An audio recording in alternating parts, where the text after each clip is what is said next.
locally for the Carolinas. This is the Rob Brown Show.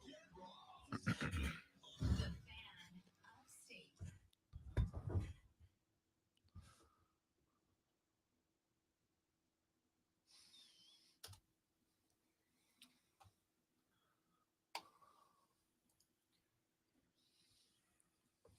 And away we go, ladies and gentlemen. Welcome in the Rob Brown Show's on your radio. This is the fan upstate. Howdy, y'all. What's happening? How's everybody? How's our Tuesday? How was our Halloween Eve? Not Zoe, and obviously I know this is the case for you.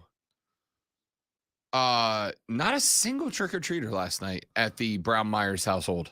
I was going to say my Halloween sucks because I worked 11 hours yesterday, but I don't get trick-or-treaters. You know why? Yeah, because you live on a compound. Yeah, if they come back there, it's totally by accident or they got tricks in mind. Yeah. And they don't want to do that. If somebody shows up at your house, you can just assume hostile intentions, right? Like nobody would even knock on By the way, door. this is not a joke. If someone knocks on my door, I do assume hostile intentions. If I'm going to Zoe's house, A, he ain't being surprised by it, and B, I'm calling him like 10 minutes out, and then 5 minutes out, and then 3 minutes out, and then 1 minute out, and then 30 seconds out. Zoe lives on a compound. I suspect that there are multiple security devices and measures in place. If you have a flat tire, you still won't be around Lonzo's place needing help. All right? So I assumed there was no trick-or-treaters at the Reitzel compound. I do miss living in a neighborhood for that reason, because I would sit on my mom's front porch dressed as Jason Voorhees and not move. And I cannot not move. I mean, I can be really still and just wait till the kids, come up. And usually one will come up and go, "Man, he's real. He's real. I'm telling you. I saw his eyes move." And they go back and get another kid and they come up and then they start to walk away and I jump up. It's so much fun. See, that's why I was bummed. I was looking forward to scaring some kids, but also being full-size candy bar guy, Wow. You had full-size candy bars?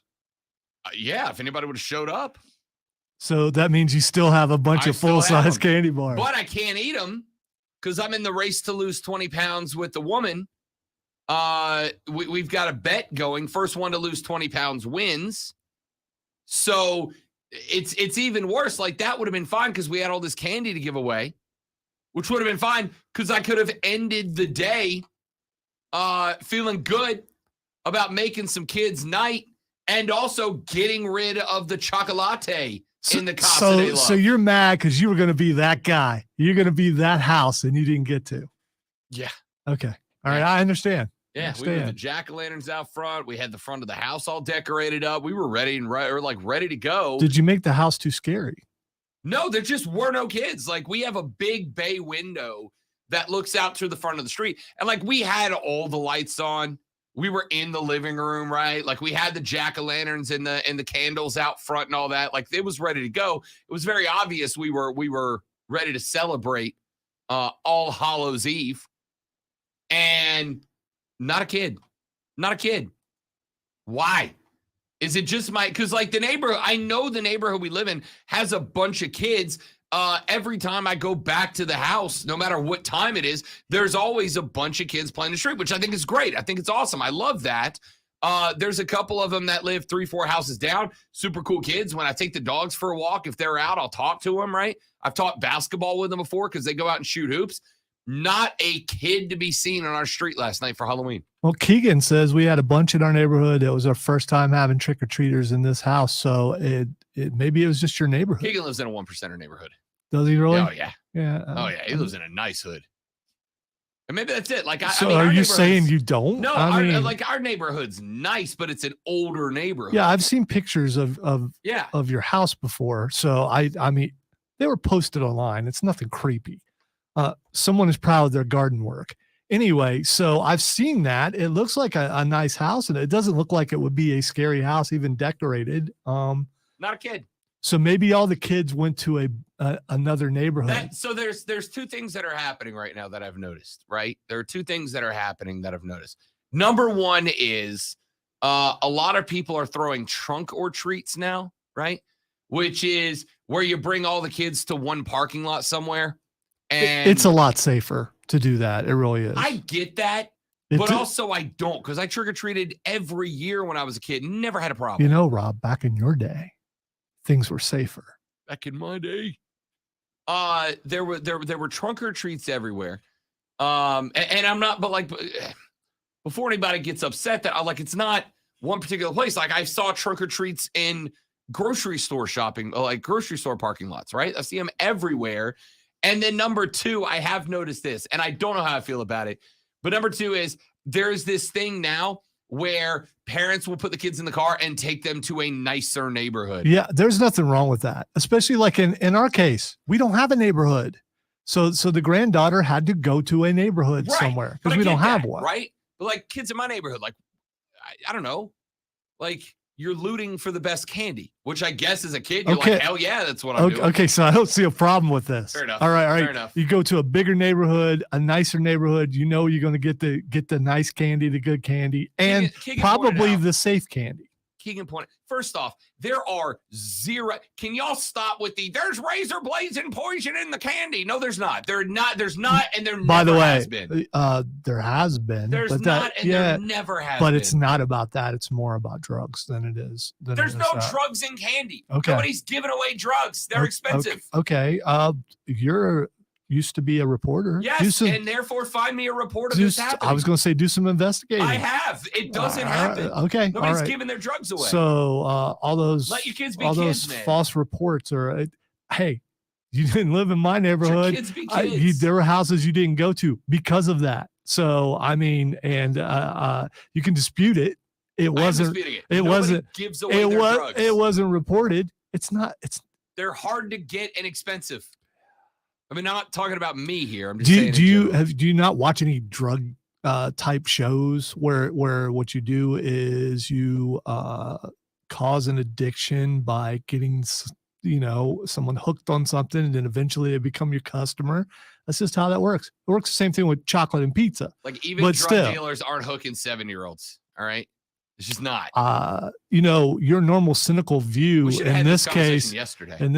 is kind of I don't know. I think you're overlooking it Show on me purpose. the news report. That's all I'm saying. Show me the report. I do not want to have to do this. I don't feel like doing all this research because whatever I find, you're going to debunk in some way. Well, that happened in 1972. Hashtag skeptic. Well, yeah. Hashtag skeptic. All right, ladies and gentlemen, we actually do have sports to talk about today. Shocking, I know. But before we get there, I want to tell you all that over to Lonzo's left right now, sits a slip of paper and a box. That is the Boo Box, from which Rob Brown will be drawing later on today. My first L by way of the great one. He sniped me this weekend, and I have to go to the Boo Box today. There are a couple of things you need to know before we get there around 11:15. Number one, there are 2 days remaining in the Mad World schedule. I have Burns High School football on Friday, which means that there is only one opportunity for me to draw the Mad World experience out of the box, and it's today. If I don't get it today, it cannot happen as a punishment this year. The second thing is it'll have to be Saturday night because we got Burns football Friday night, right? So it has to be Saturday night. So the second thing you need to know is this. If you would like to add a punishment specifically for me into the Boo Box, now is your opportunity to do it. All right? If you would like to add a penalty into the Boo Box specifically for Rob Brown, today is the day to do it. Text your potential, and I emphasize potential. Text your potential punishment to 71307, 71307. Text your potential punishment for me and me alone to 71307 and start that text with FAN, F-A-N, FAN, F-A-N. If yours makes the box, Lonzo, how many slots you got left on that sheet of paper? Like 5? Yes, 5. Five, room for 5. And I mean, we can get more. Yeah, paper. I got more paper. Yeah. I know where it is. It's not my paper, so I can use a bunch of it if need be. 71307. Start your text with FAN, F-A-N, FAN.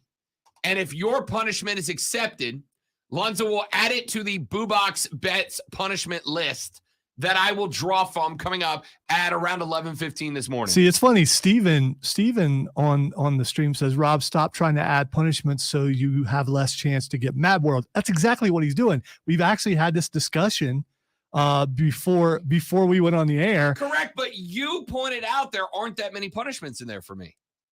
There were 0 in there for you, really. Well, I haven't used it yet. Yeah, well, there's that.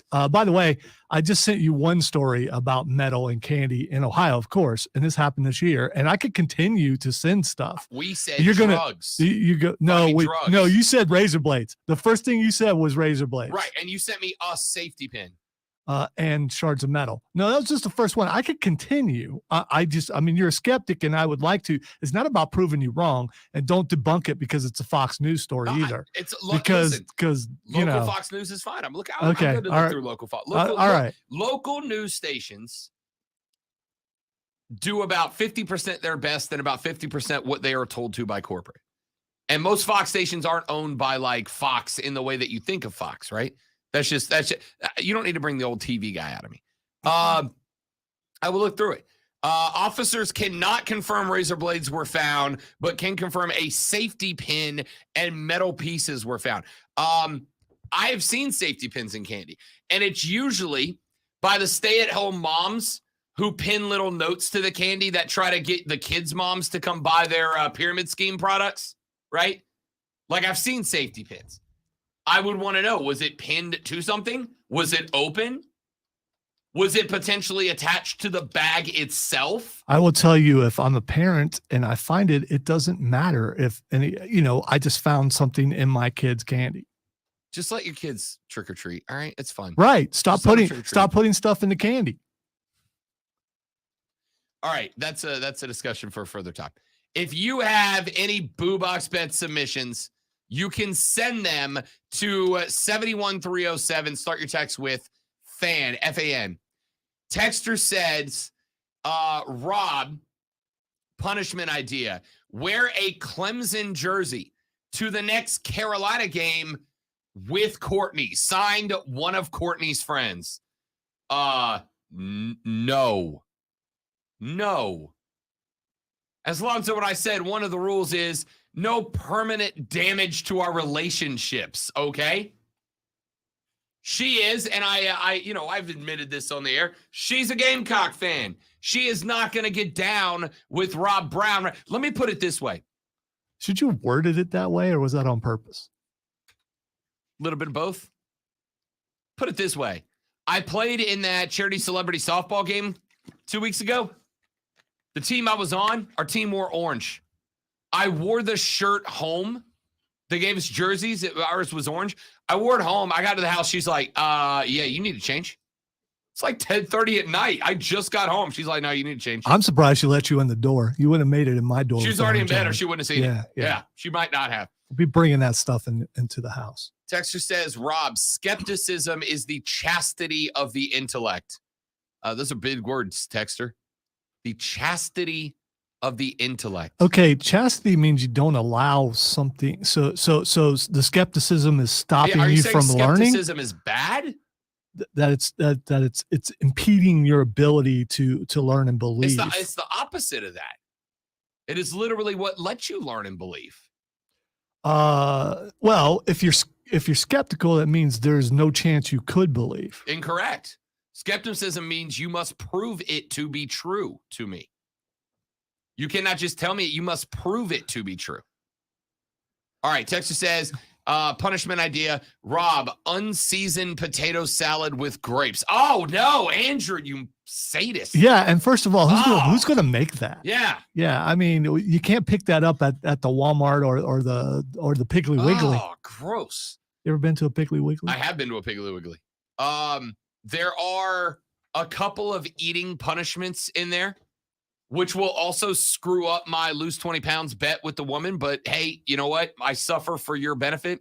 One of them is the Packy One Chip Challenge on the air. Yeah, that's not going to put weight on you. Chances are that's going to help you lose it. The good chance. One of them is to, and I realize I did myself in here. Well, the One pizza. of them Yeah. is to eat an entire Papa John's extra large pizza, and I have only the length of the show to do it. So I got 3 hours to cram down an entire Papa John's XL pizza, and I know two things. Number one, Lonzo, when we get off the air that day, I'm going home. That's by the way, that's not really punishment, but if you want to consider that, You will eat a whole extra large pizza. Do you know how big the got- the PJ XLs yeah, are? you got 3 hours to do it. That make you. Mm-mm. And Courtney, if you're listening, you would like me to add that punishment multiple times into the box, I will do so. No. So you can win. Texter says, or excuse me, the second thing I realized I screwed up there is that Papa John's is not open at 9 a.m., which means that I will be having to knock back an entire XL pizza cold in the AM. You know, we That's didn't not admit, great does either. Papa John's have thin crust? Because we weren't specific. I mean, That's true. you know, I'd be okay if you That'd get help a thin little crust. bit. It will, because you know that the thick crust when it gets cold is really Yeah. hard to. You know. Yeah. Not looking forward to that.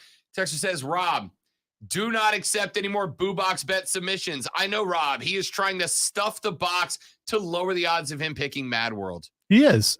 Again, I accused him of this before we started. So I mean, I knew what he was doing.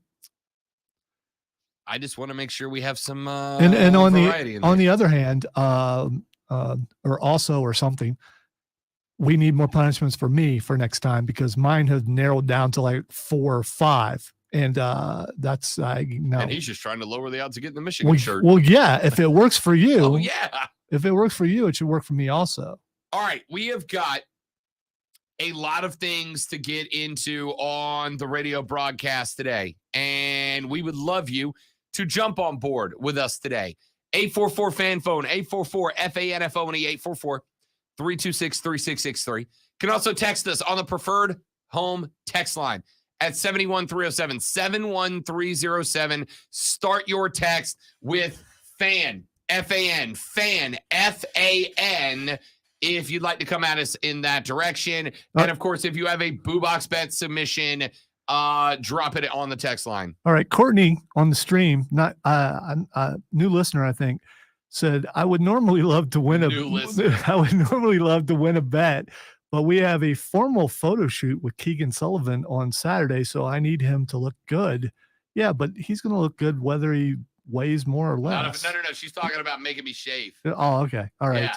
So no facial or beard things. I've seen him without the beard. I've seen pictures. It's not good. I'd like to see that It's not again. good.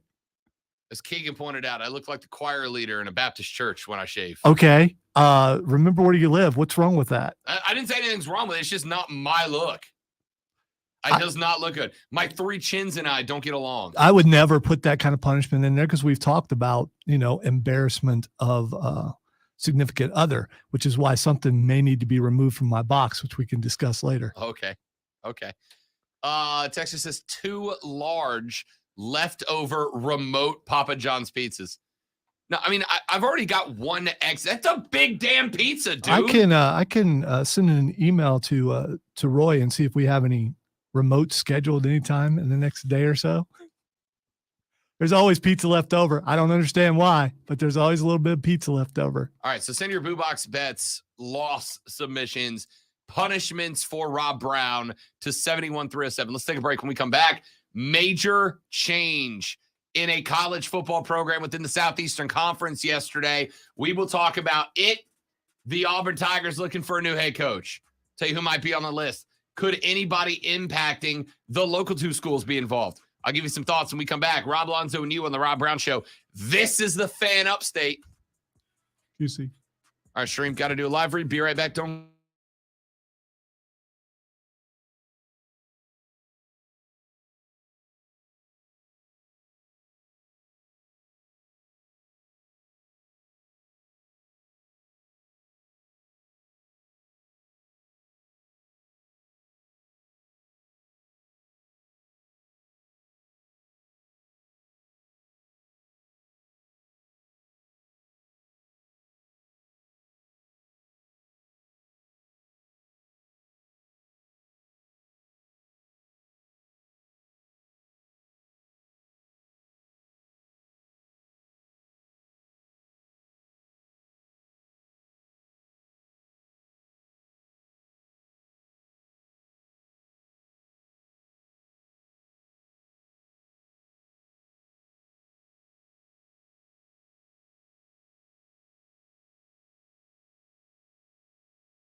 Forecast area. Skies become mostly sunny here for today, a high of 75. Tonight, partly cloudy and windy, 53. By Wednesday, partial sunshine develops, a high of 72. So if he looks like a Southern Baptist quartet singer, what part does he sing? Is he singing? He's not singing bass. He's got to be singing the tenor. That's it. Tenor. Looks like a tenor guy. I've heard him sing AC/DC, so tenor for sure.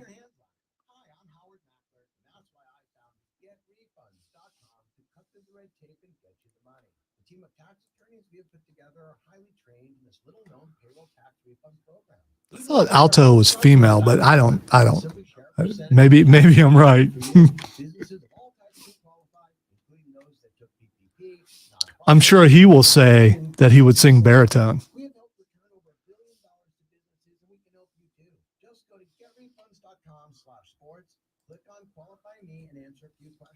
This payroll tax refund is only available for a limited period of time. Don't lose out on up to $26,000 per employee. Go to getrefunds.com/sports. Yeah, I know. That's getrefunds.com/sports. I'm holding out hope for Mad World.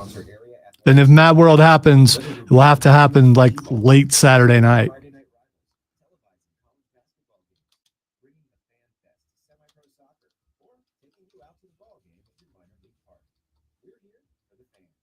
No one gets the dedication to the home team like you guys. And we've got all the sports you can handle. It's all in the bag. Ingles, low prices. Love the savings. Swept by warm trade winds and soothed by the sound of the surf, Fripp Island Golf and Beach Resort remains an escape for guests of all ages. So I'm looking up the parts of a barbershop quartet because I never really thought about it. I knew baritone, bass, and tenor.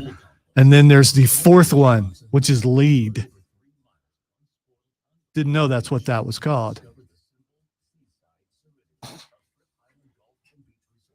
It is glorious. All right. In a barbershop quartet or in a quartet, if you were indeed the quartet singer for a Baptist organization, as someone has suggested, which part are you singing? Baritone. Told you. Called it. Baritone. Absolutely. You know why? Because I'm just baritone's the most macho of the four parts. I'm saying, I mean, doesn't it sound like the most manly part? I looked it up because I wanted to know. Oh, you could go with bass and tenor, but the fourth part I never knew what it was, and according to the internet, so it's got to be true, is lead. There's a lead, but I don't. If you want to add it, and it's up to you because it is your show. If you want to add like a full minute on the nerd wall, no. Okay. That's one thing I don't want to cross the shows over with. Tenor, baritone. When you lose fair and square over there. It's going to happen. It could happen this week. You never know. Soprano, mezzo soprano, contralto, tenor, baritone, and bass. That's way too many. I was looking at a 4-part. Fan, Rob has to get a barefoot foot massage. The correct punishment would be no, that actually is a correct punishment. I don't like people touching my feet that much. No, Rob has to do the entire show with his shoes off. Walking on the bare floor. Thank you, Texter. Oh, yeah. Yeah. So you're basically condemning me to a chair. How do I go to the bathroom? I'm not walking to the bathroom barefoot. I will go outside. You will if you got to go.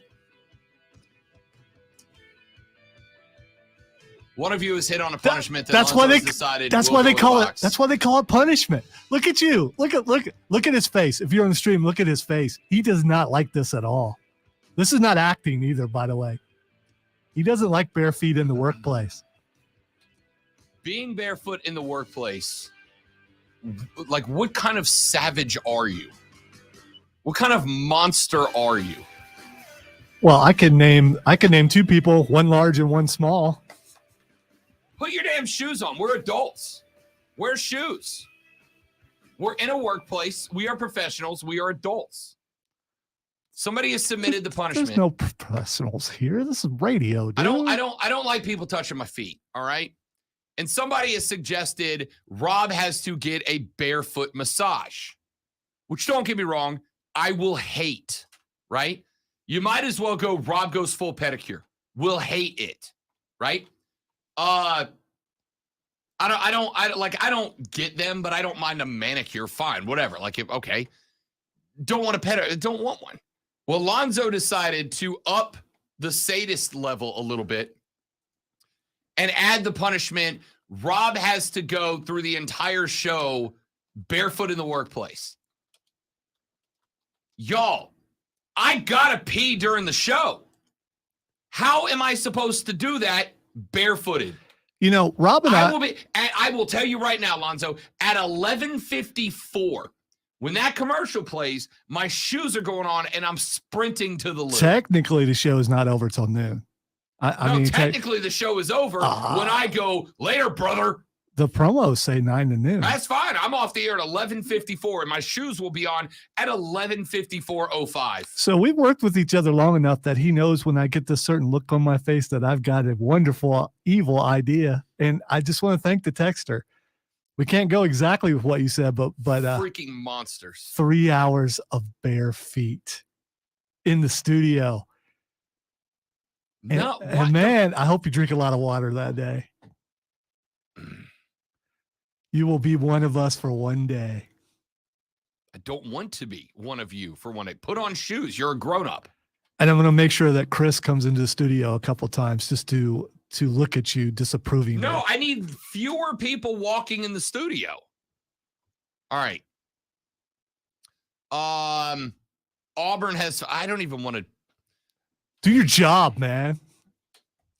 Auburn has fired their head football coach, Brian Harsin, after fewer than 2 seasons. He was let go yesterday, and that came just before the school named a new athletic director in John Cohen, the former Mississippi State athletic director.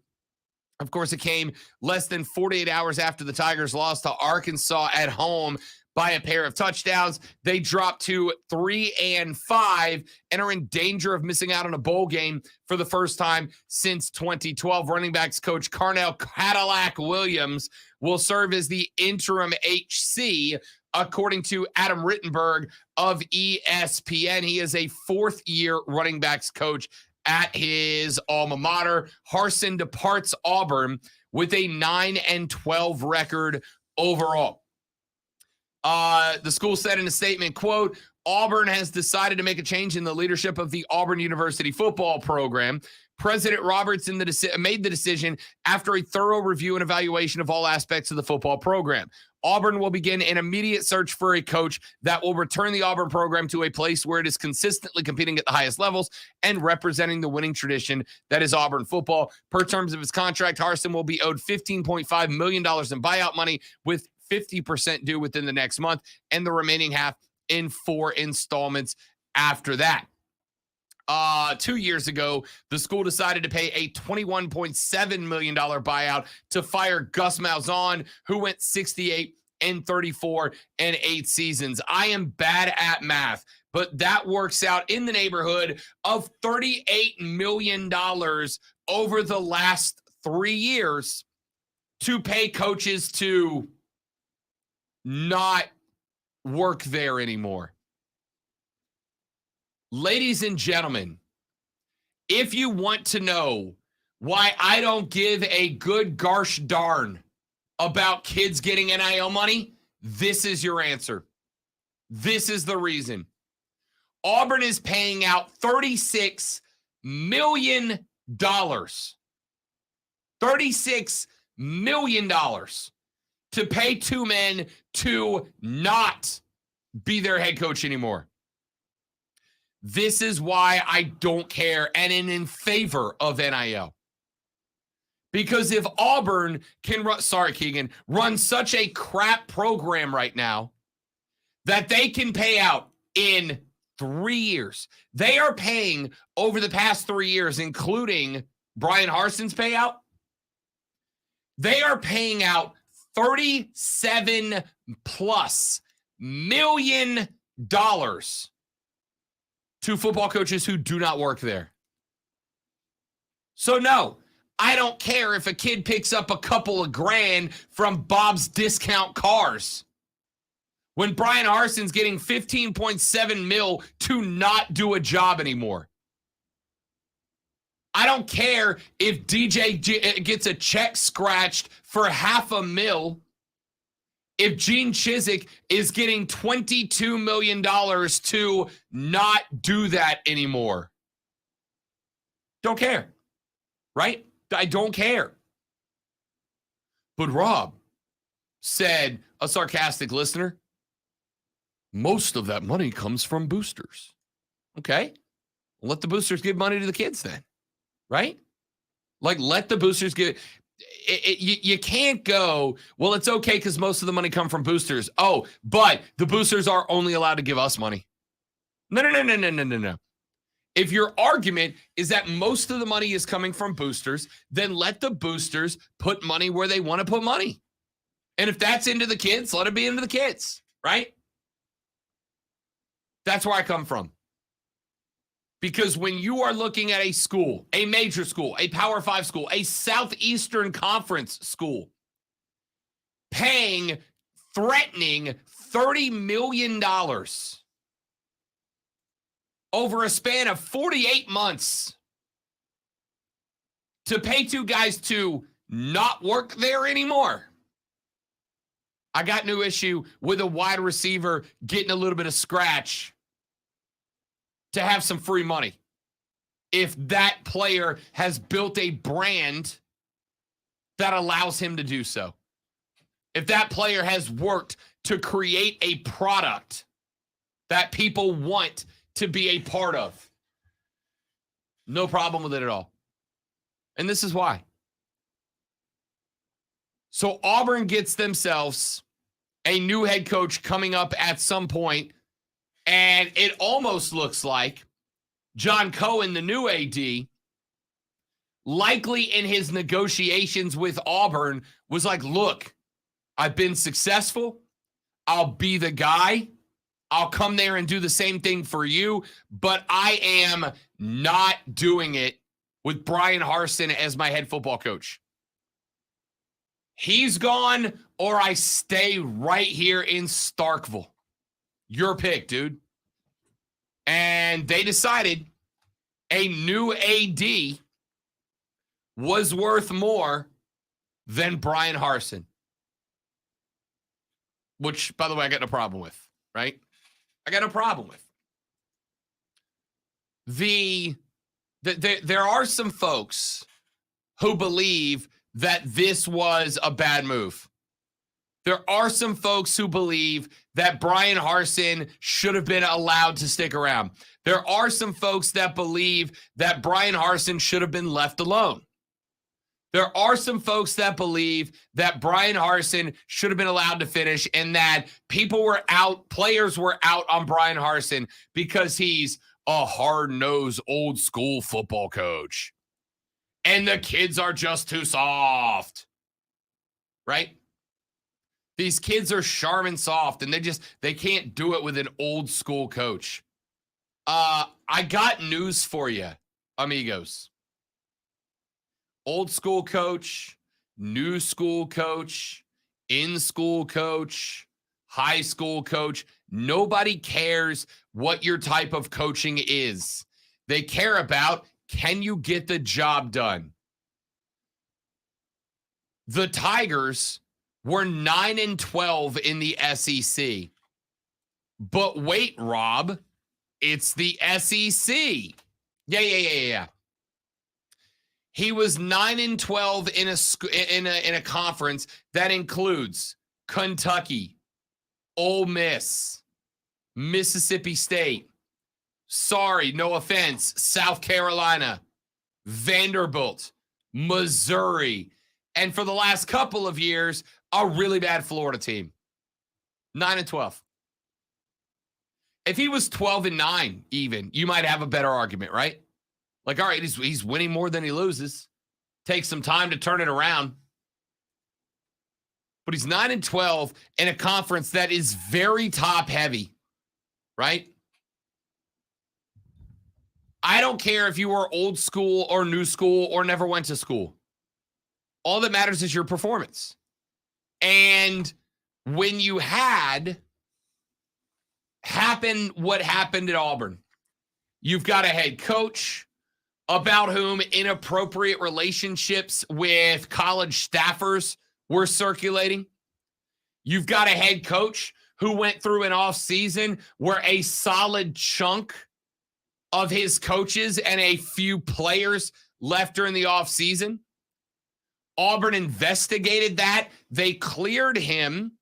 Harsin called it a, quote, personal attack that didn't work, end quote.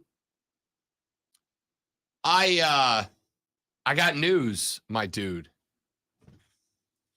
Auburn investigating their guy and finding that their guy did nothing wrong. I'm not saying he did. I'm saying it's a really bad look for a guy who's 9-12. Hey, after 21 games, if Brian Harsin was, let's say, Lonzo, 17-4 or 18-3, you think that investigation ends up with him being fired? What investigation? Right. Exactly right. Nobody cares about anything but winning. I mean, sure, if it's egregious, right? Lonzo, if Urban Meyer was undefeated at Jacksonville, where do you think he is right now? Still coaching Jacksonville. Correct. And there'd be a statue built because it's Jacksonville, and he'd be undefeated at Jacksonville. He could have been the world's biggest bleep. But if he was undefeated at Jacksonville, he would still be the head coach of Jacksonville. Shad Khan would have written some very stern letters about Herb, but he'd still be there. Herb got fired not just because he's a terrible dude. Herb got fired because he was a terrible dude and a really boaty football coach. That's it. That's the reason. Brian Harsin got let go, not because of the allegations of an improper relationship with a college-age staffer, not because coaches and players left, not because it was only because the program is in shambles. The program is bad, and he's losing. That's it. That's it. Well, Rob, he needed more time. Here's the problem in the SEC more than anything else. The problem in the SEC more than anything else is very simple. You don't have time because every year that you go 3 and whatever, every year you go 4-8, every year you go 5-7 is a year that the top dogs in the SEC get stronger and you make it that much more difficult to come back. Not because they're going to keep getting better. There's a roof for Bama. There's a roof for Tennessee. There's a roof for Georgia. But because every year that your team is bad is one more year of recruits not wanting to come play for you. Every year you are bad is a year where boosters are less likely to give money to you. Every year that you are bad, people become more apathetic. And apathy will kill a college or NFL franchise faster than anything else. You're still going to, you can be bad. You're still going to get your SEC TV money. You're still going to get your bowl game split, et cetera, et cetera. But nothing is going to kill you. Nothing is going to make it harder to be successful more quickly than having an apathetic fan base and having recruits who have no interest in coming to play for your school.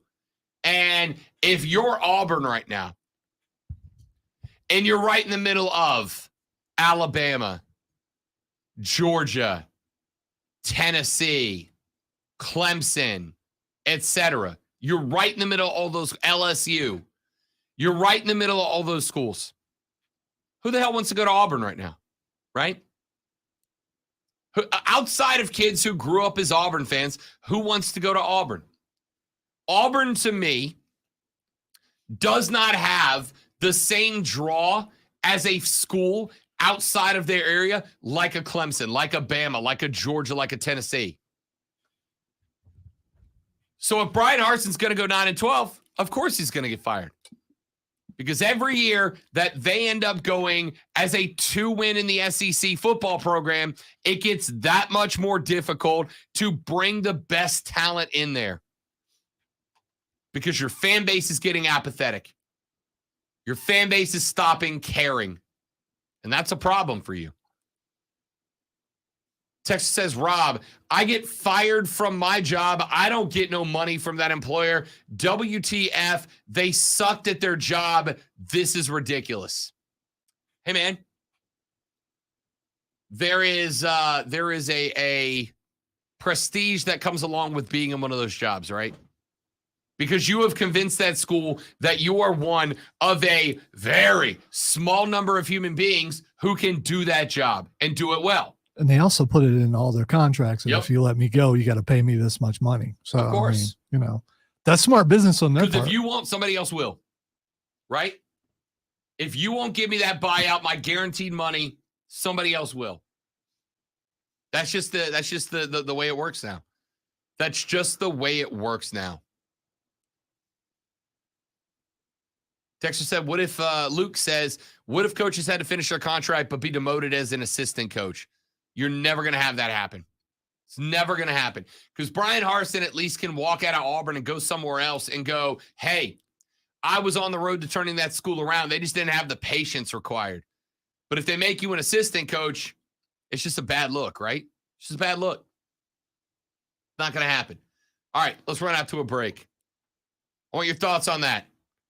Brian Harsin is fired by Auburn. I made 2 points. Number one, the fact that Auburn has given away $31 million over the last 3 years to not have people work for them is why I don't have NIL problems, A. And B, if you're one of the people who is today going to complain, oh, they only fired him because he's a tough coach and people don't like hard-nosed tough coaches. No. They don't like bad coaches. And we ain't got time to let Bama and Georgia run away from us and take all the recruits because our coach needs 3 or 4 or 5 years to be good at his job. It's not how it works. Take a break. Lonzo, Rob, you. It's the Rob Brown Show on the Fan Upstate. Sports betting insight. It's MGM tonight on the BetQL Network. Tonight at 7, only on Upstate. Chuck Sanders with your sports flash on the Fan Upstate. The Clemson Tigers are undefeated at 8-0. They're the number 5 team in the nation. Oh. In last night's NBA action, the Kings beat the Hornets 115-108. Charlotte's 3-4 with a loss. 6 players scored in Is there a CFP announcement show tonight? 7 o'clock. Okay. I remember to watch that. Can't remember. Do they wait till the end of the show to show you who the top 4 are? Yeah. Okay. They'll do the top, probably the top 10 or so. And they'll, towards the end, they'll give you the top 4. I think it's more about who's number 6 and who's number 5, because then you know who the. You don't need to ask. I can tell you. So can you. You can tell me. I see something crazy. A matter of order is a thing. I was leaving the studio the other day, and this was in the grass out front. Upstate. Just a extra large Zion Williamson authentic jersey, just laying in the grass out front. I took it up front. I walked around the building. I looked to see, like, did it fall out of somebody's car or whatever. I looked around for 10 minutes, walked in inside to see if there was somebody here who maybe dropped it, like brought it in. Could not find anybody. Just sitting in the little turn up here with the grass. That's probably stolen merchandise. It's probably what? Stolen merchandise. I mean, decorative merchandise. I was wondering where that came from. Yeah, it was just in the grass in front of the building.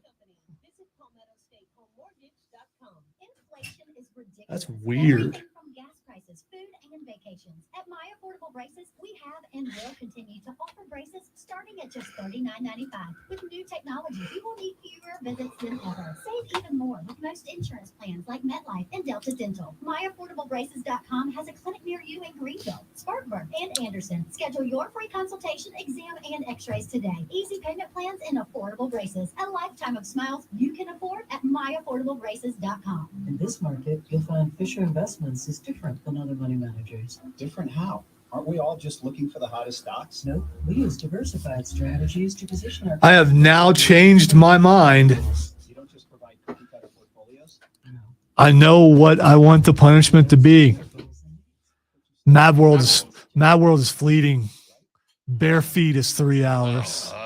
No. Bare feet is 3 hours.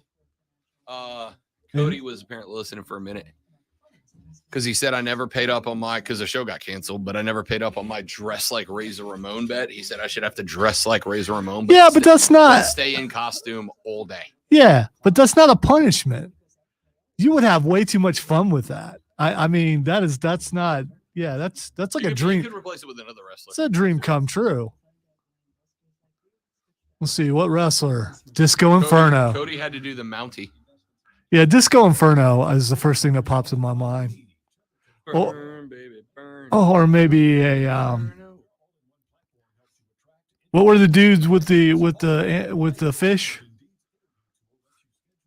The Bushwhackers? Bushwhackers. But you'd have to eat fish. It's by my shoulder pads. Did they have shoulder pads? Did they? Dude, that's like what, 30 years? I mean, you know. If you're gonna push any wrestlers out of your mind, the Bushwhackers maybe. No, love the Bushwhackers. Oh, I love them too. Maybe you should have to dress up as the boogeyman and eat the worms. Who's doing that face paint? And also, I'm not eating a fistful of live earthworms. Did we ever confirm that they were live? I'm pretty sure they're live and they're high in protein. Peter would have been all over that. We don't fear PETA here.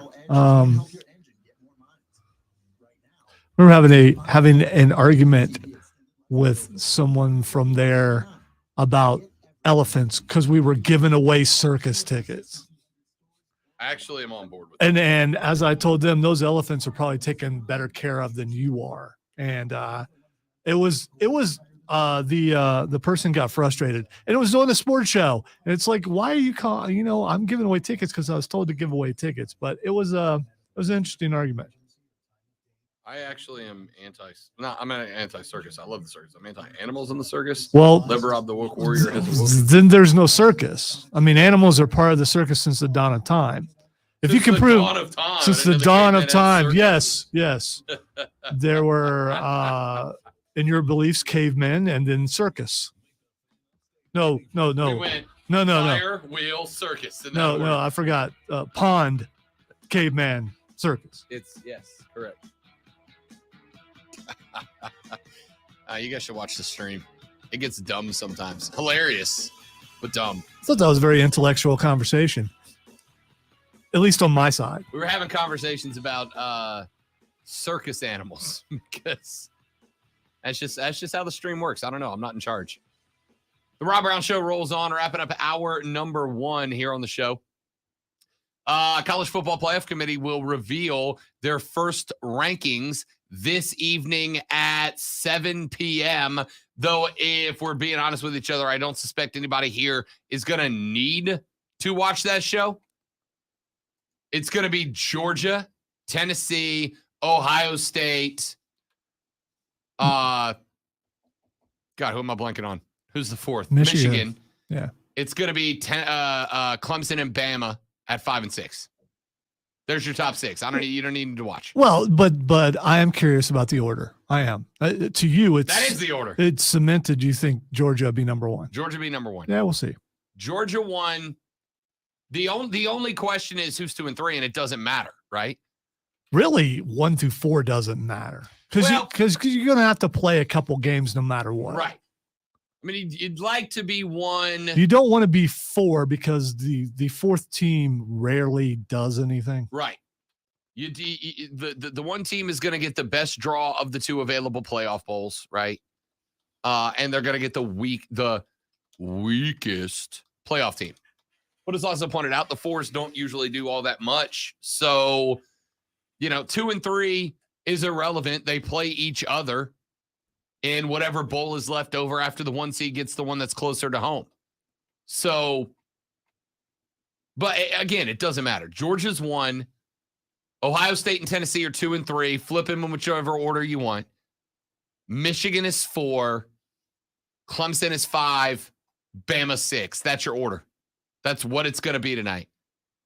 I just saved you 30 minutes. I mean, watch it. I'm not saying don't watch it. I disagree with the I'm order. just saying there's a World Series game on tonight you should be watching instead. I disagree with the order, and I'm going to go with Ohio State number 1, just because I want to see your blood boil over it. Which again it doesn't matter. I don't care. Yeah, and it wouldn't shock me if Alabama's ahead of Clemson. That would shock me. An undefeated Power 5 team getting outranked by a one-loss Power 5 team would shock me a little bit. At this stage in the year. Let me rephrase that. At this stage in the year. Could I see Bama, if they beat LSU this weekend and win the SEC West? Could I see them jumping? If Alabama wins the SEC championship and Clemson does not lose, then Alabama will jump Clemson. Even if Clemson wins the ACC title. But we'll see. So we'll keep eyes on that. But the college football playoff ranking show is tonight. If you got interest in that, you shouldn't. You should be watching the World Series. The World Series is going to be way entertaining. Game 3 was supposed to be last night. It was raining in Philly because Philly ruins everything. And it got bumped to tonight. The interesting part about that is obviously it builds a free day of rest into the rotations of both staffs. So now I kind of wonder how and if that's going to change, right? Looks like Ranger Suarez is likely still going to go for Philly, which is kind of interesting. Ranger got, 2-3 outs of relief work, like 18 pitches of relief work in game 1. But remember, Ranger Suarez also threw from a starting spot in game 2 against Atlanta. A game Atlanta won. But they're going to go back to him. We'll talk World Series later on in the show. My name is Rob Brown. The great Malonzo's at the board. 844-FANFONE, 844-326-3663. Boo Box bets punishments are due by 11 o'clock. I will draw in the opening segment of the third hour.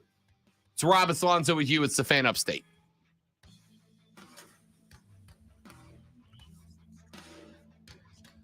So were you just showcasing your watch, or were you going back to the future there? No, it's connected to my phone. So when I get messages, it shows. Okay. All right. Yeah, but you posed. You did. You went like this. And then No, because you can swipe the messages away. Who's the wrestler that was doing that for a while in NXT? Not Kenta. What's his name? Can't believe I've already forgot.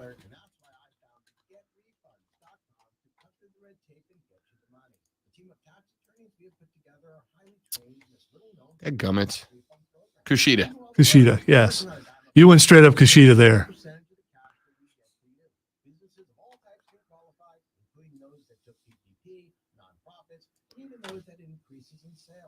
We have helped return over $1 billion to businesses, and we can help you too.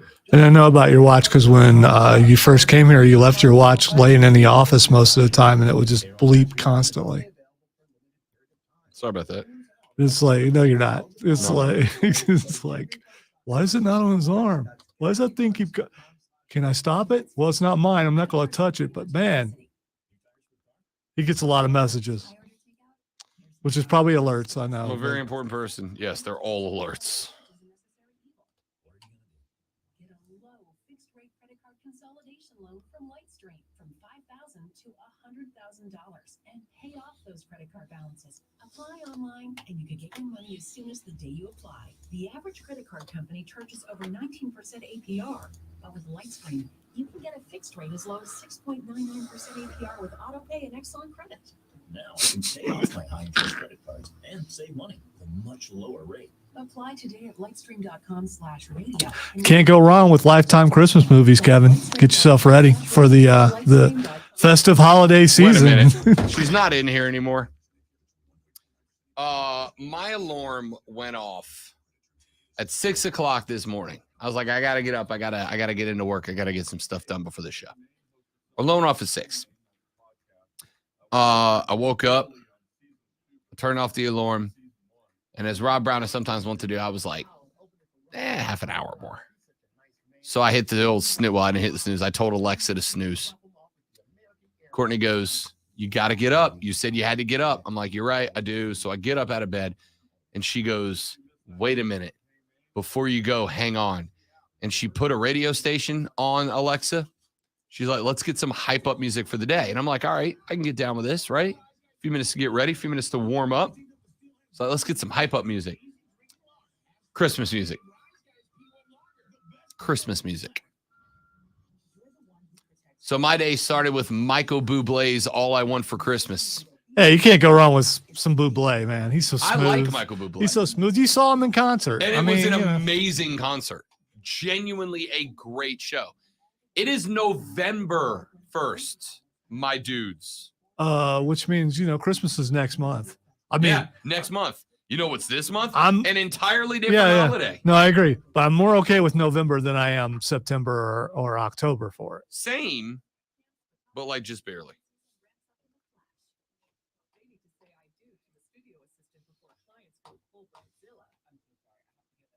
I'm trying something else.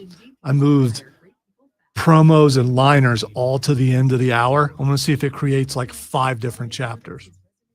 Okay. This is how you test things to see what, So you're sciencing right now. Corporate might not be happy about it, but we're trying to figure some things out, because if it actually does what I think it might do and only create one continuous chapter at the end of the hour going into the first part of the hour, then it actually is not bad, I don't think.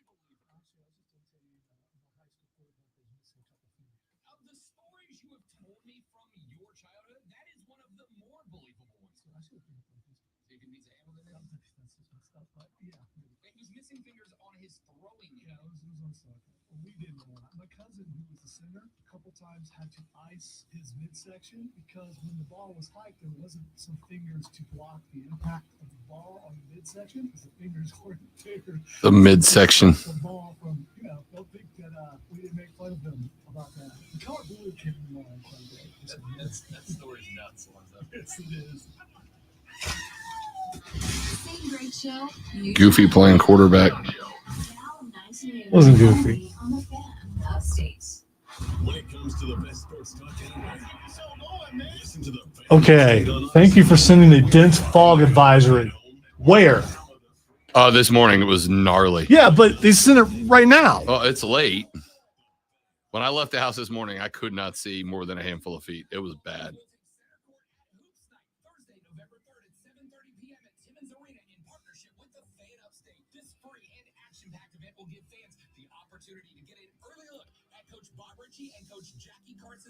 How come I feel like there's something I should be doing right now? No.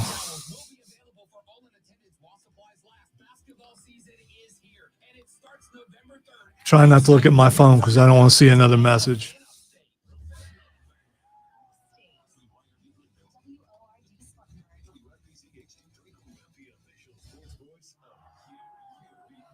I would rather my day not be another long one. No call out today? Not so far, but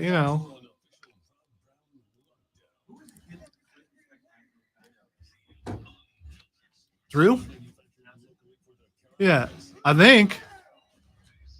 Spectacular fashion? I don't know what that means. I'm just. How does one quit in spectacular fashion? I don't know. I just that's the first name that popped in my head. I did have I used to have an audio of a lady who quit radio while she was on the air. And her walk-off line was, I quit this B. Yeah, I've had to pull at least one, maybe 2 people off the air because it was their last show and they were walking the line. No, there was no. There was. They jumped over. They went the line. completely off on the company, and it's just like, yeah. There you go. Quitting. It's the boss says, get them off the air now. It's like, okay, so I have to deal with this person if they're violent. Okay. All right, ladies and gentlemen, hour numero dos of the Rob Brown Show starts now. This is the Fan Upstate. Let me grab clip number 2. If you don't mind, Lonzo, you know which one it is. I think there's only one in there today. I won't spend a ton of time on it, but it did make me laugh. During this weekend's race, Ross Chastain was driving. I had to try at least once. I've never done that before. Fair enough. It was a good effort. I liked it. You even included the zzz. Well, you know, I'm a sound guy. I Yeah. understand how that works. Yeah. Doppler effect. It's a fun thing. Look it up. Wikipedia. It's great. I know what Doppler is. I think Channel 4's got one down there on True. the interstate. It's actually that's true. It's the Doppler radar actually uses the Doppler effect to be able to register where clouds are. That's true. Anyway, then I go back to NASCAR. Did you guys notice the intellectual look towards me like I just taught you something, imbecile? I didn't say that. Well, if you're going to call someone a name in an intellectual voice, it's going to be Imbecile's a great one. It's going to be multi-syllable. Dunderhead's a real good one too. Feel free to put that in the back pocket. NASCAR Was race. that Ross in the Chastain. office? Chastain's running 10th in this race. Ross Chastain's got to get ahead of Denny Hamlin in order to make the championship 4, right? They've cut the playoffs down to the final 4. Ross Chastain's got to get out ahead of Denny Hamlin if he wants to make it into the NASCAR 4. Rob, why are you talking NASCAR right now? Great question. Here's why. Because Ross Chastain did something absolutely unbelievable in this race.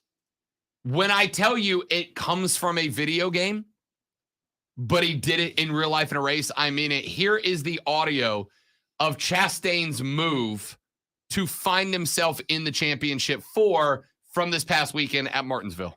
And the fight for the point, right at the line. The one of Chastain past Hamlin. It was a video game move off into turn 3. He put the car against the wall wide open all the way around turn 3 and 4. Chastain, Elliott, Bell, and Logano are going to fight for a championship in Phoenix. Take a look at what he did. I have never seen anything like that before in my life.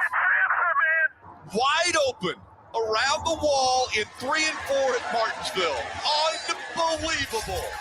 Ross Chastain used the wall all the way around this racetrack to race his way into the championship 4. He went from 10th to 5th place on that last lap. It almost doesn't look real. He's going It so doesn't. fast. Look at this. Look, it looks like a video game. It doesn't look real. He is going so fast. Ross Chastain took his NASCAR stock car. He put the passenger side door and wheels against the wall through turn 4. And then he gassed the accelerator down to the floor and just rode the wall at full freaking speed around the outside. Ross Chastain did something unbelievable and something I've never seen anybody do before. I'm not saying it hasn't been done. I'm just saying I've certainly never seen it before. After the race was over, they went to Ross Chastain and said, why? Ross said, and this is kind of one of those fun things where Rob recognizes that he's getting old. Ross Chastain, who, by the way, is 39, so he's not even a full 10 years younger than me, but he's young enough for this to count. Ross Chastain said, I used to play NASCAR video games. And in a NASCAR video game, that move works, right? In a NASCAR video game, you can put the passenger side door on the wall, mash the right trigger in, which is usually the accelerator on these games, mash the right trigger down, and the car will go not full speed, but faster than everybody else who's trying to turn through the corner like normal. And he basically said, Lonzo, I just wanted to see if it would work in real life. See, the crazy part about that is how fast he's going. He was ripping. Yeah. I mean, in the NASCAR car and deciding, you know what? Let's give that a shot. 10th to 5th. If he hits that wall wrong, not only could he hurt himself or kill himself, but everyone behind him. That's a fact. And that is why this conversation gets interesting, because there is no rule in the NASCAR rule book that prevents Ross Chastain from doing that as of now. Question's going to be, does NASCAR go create one? They would have to, wouldn't they? I would think so, because of what you said. He hits that wall the wrong way. The car blows up. His tire shoots off into the track, takes somebody else out of the race. As this texter said, that move was sick. I have no idea how NASCAR is going to respond. It was. And as a video game dork who has played more than his fair share of NASCAR games over the years, as soon as he did it, I was like, that's a video game move, right? Our guy Doug Irwin from the Triumph, we were talking about it yesterday. He's like, dude, that's a video game move. I'm like, yeah, it is. I know that because I have played the video games and I've done that move, right? Online racing, dude's way ahead of you. You got to catch up. You got 800 yards to the finish line. Put it up on the wall, rip the trigger, right? And Ross Chastain said, hey, I used to do that in the video game. I wanted to see if it worked in real life. Yeah. Here's the thing I didn't know until Sunday, Lonzo. I also wanted to know if that would work in real life. I'm a video game dork. Lonzo is too. And we've talked about this in the past. Situations where, and all of us understand this because you've got, all of us like movies, all of us like TV shows, video games, whatever. Lonzo, you've seen stuff on TV before where you're like, damn, that's pretty cool, and I bet I could do that, right? The Superman punch in MMA. Every one of us have wondered if we could pull that off in real life, right? If you're a professional wrestling fan, could I, in a real fight, power slam a guy, right? If he's running at me, could I Randy Orton him? Could I power slam him? If you watch TV, I've done that, by the way. So like IRL, it was more a fireman's carry, but yeah, he swung overhead, grabbed his arm, boom, just rolled over. Yeah, it does work. There's thanks to amateur wrestling, not because of professional wrestling, but still. There's these kind of things you see on TV, you see in video games, you see them in movies, and you're like, damn, I wish I wonder if, and I wish I could get away with that in real life, right? We have all seen a James Bond movie where Daniel Craig does something awesome, and you're like, I wonder if I could do that. Well, that's what parkour is all about. And people seeing things and wondering if they could do it. And they're out there jumping on roofs and things. So but I've never thought, let me take my car and see if I can. No. I have, if I am driving down the interstate, right? If I'm driving down the interstate and I get behind a semi truck, I have very frequently wondered, can I draft this guy enough to save myself gas mileage, right?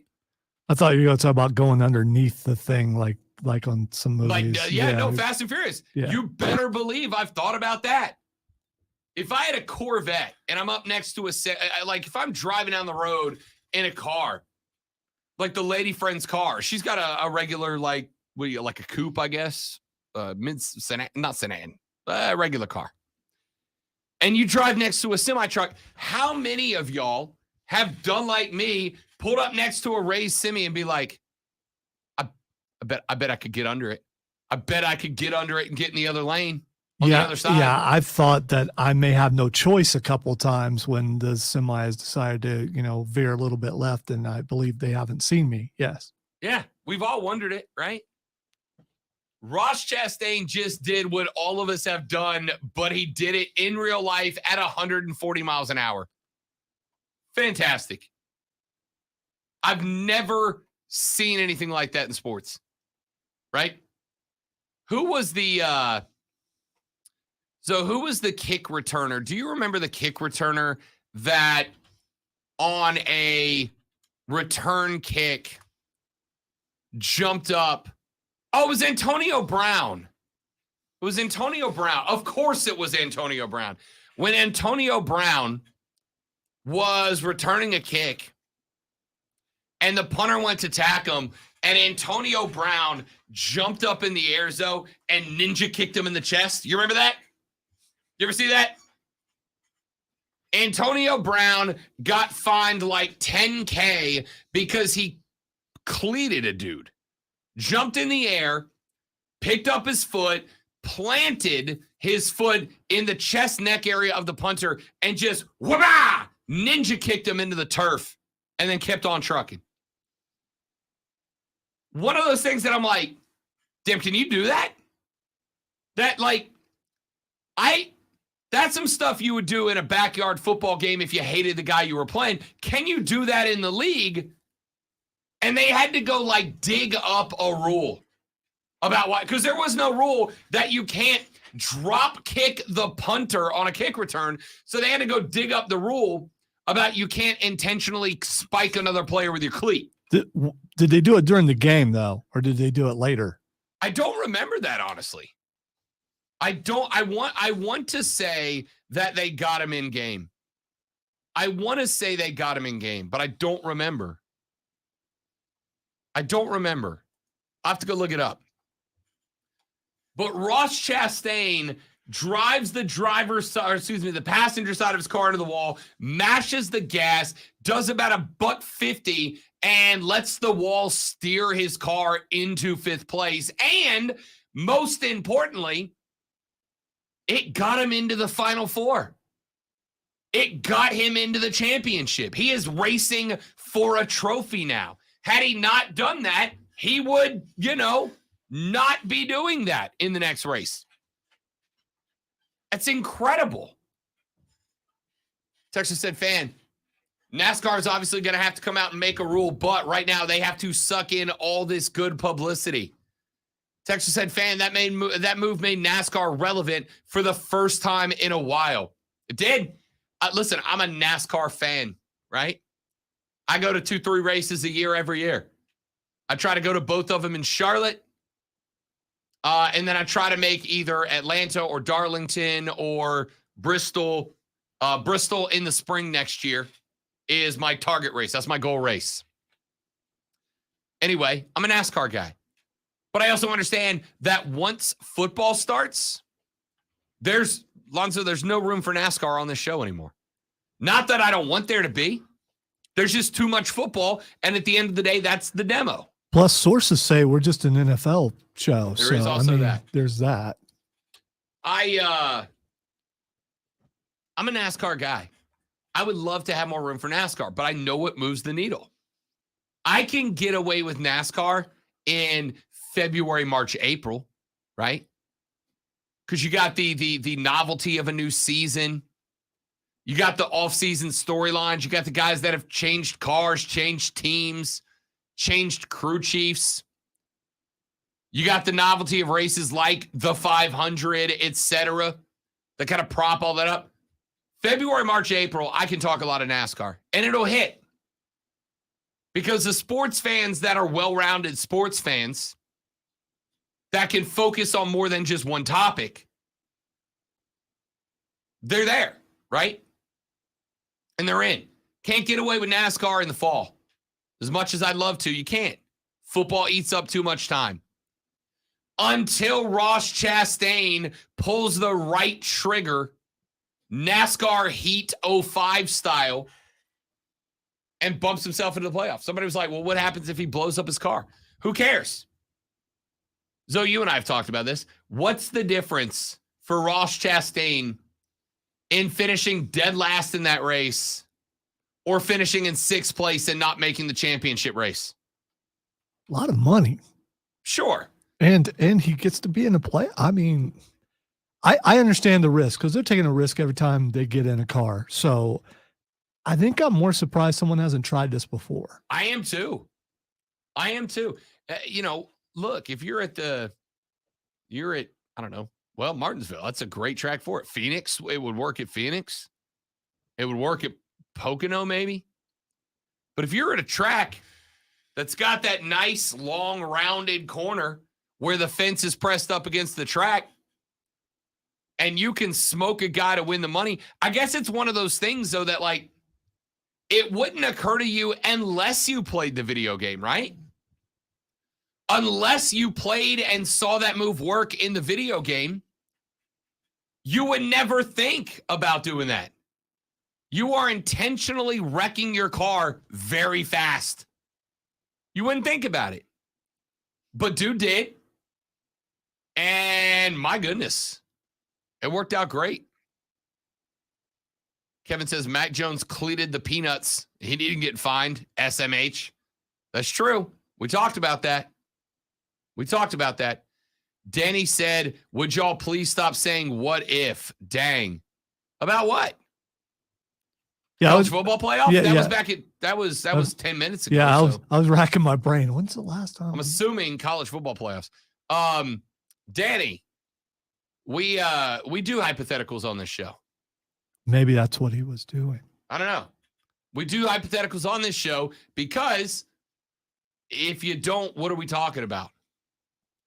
What do you talk about in this industry if not hypotheticals? Yeah, because this is what you talk about with your friends. Hey man, you know what? What if that happened right there? Yeah, you mix that in with the facts and a little bit of entertainment. That's what a show is supposed to be. What do you talk about if you're not talking about? How do you talk about this stuff if you're not talking about hypotheticals? I don't have an answer for that.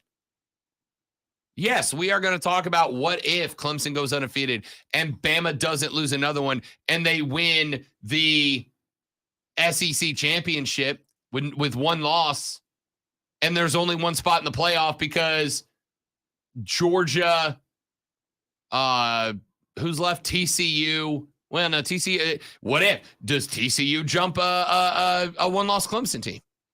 Do they jump a two-loss Alabama team or an Alabama team who loses one but doesn't win the SEC? I don't know, man. Like, that's what's fun about this gig to me. Anyway, Texter says on the text, let me drop this back for you. Texter says, I have been to a test track, one of those paid experiences, and holy boat, I was uncomfortable going that fast. And the guy in the car is like, faster, faster, faster. I did the driving experience at the plant right up the road, Lonzo, last year. Our friends up at the First Tee had us up there, and we did the driving experience. And yeah, I know a guy who's up there all the time. Dude, it was awesome.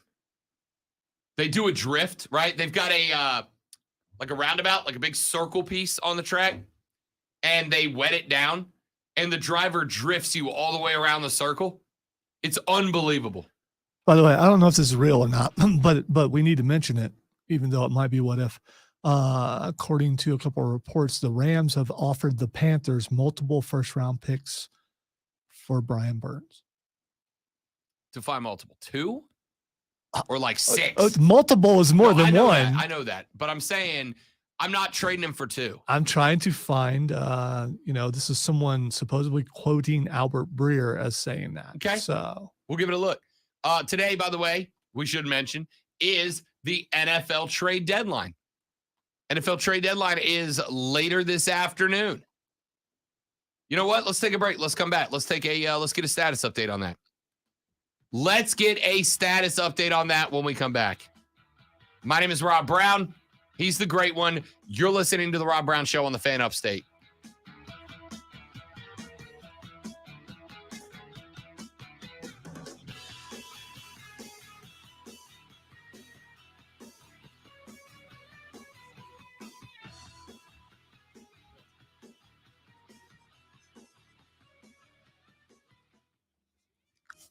I would have noticed, but thank you.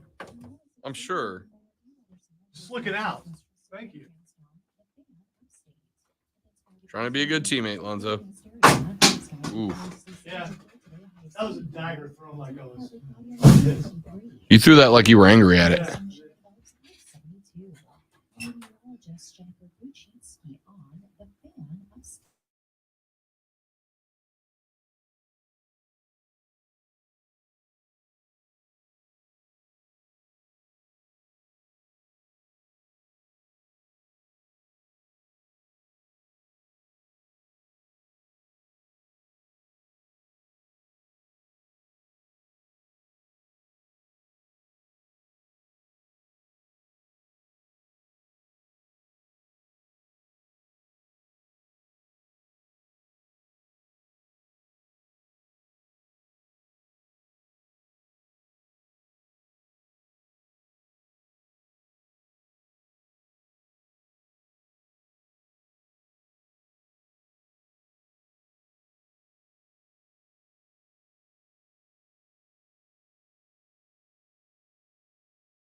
Trista Crick present to us. According to Vegas, the NBA Rookie of the Year award has already been settled. Paolo Banchero has had 5 straight 20-point games and is minus 145, a huge leader.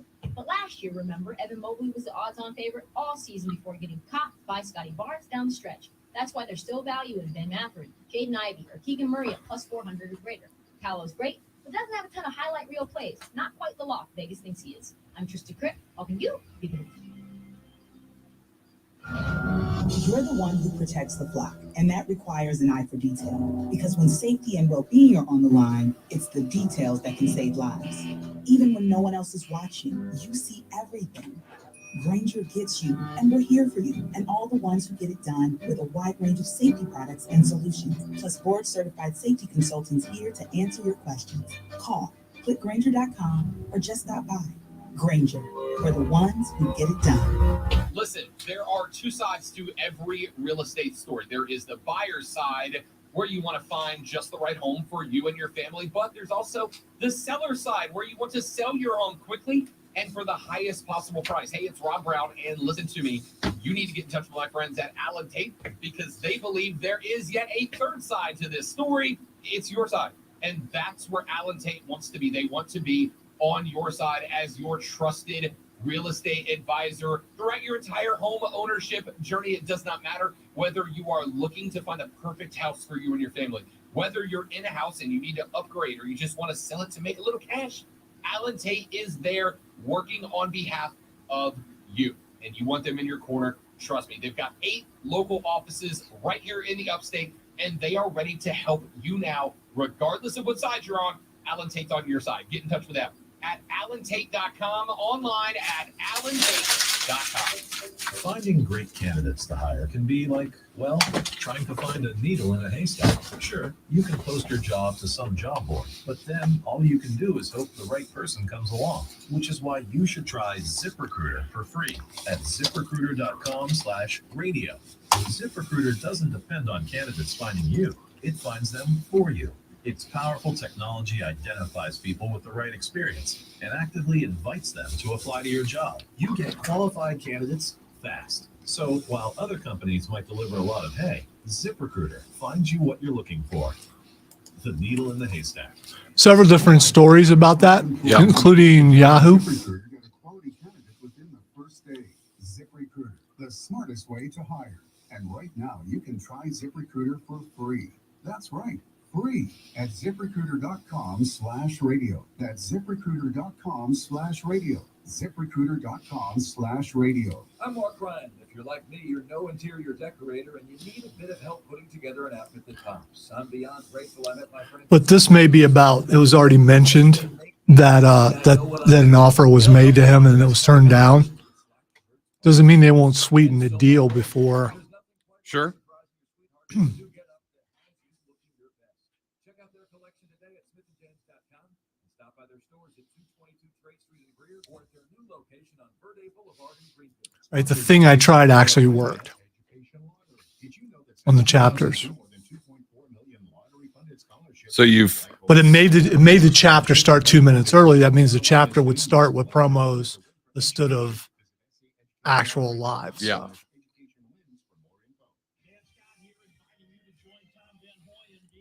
So I'm gonna have to go through and change everything to that new number, which is always fun.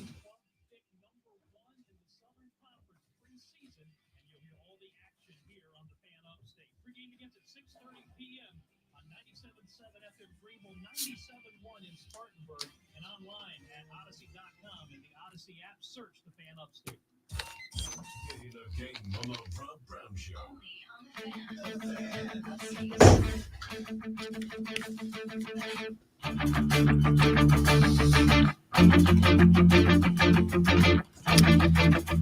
It is NFL trade deadline day.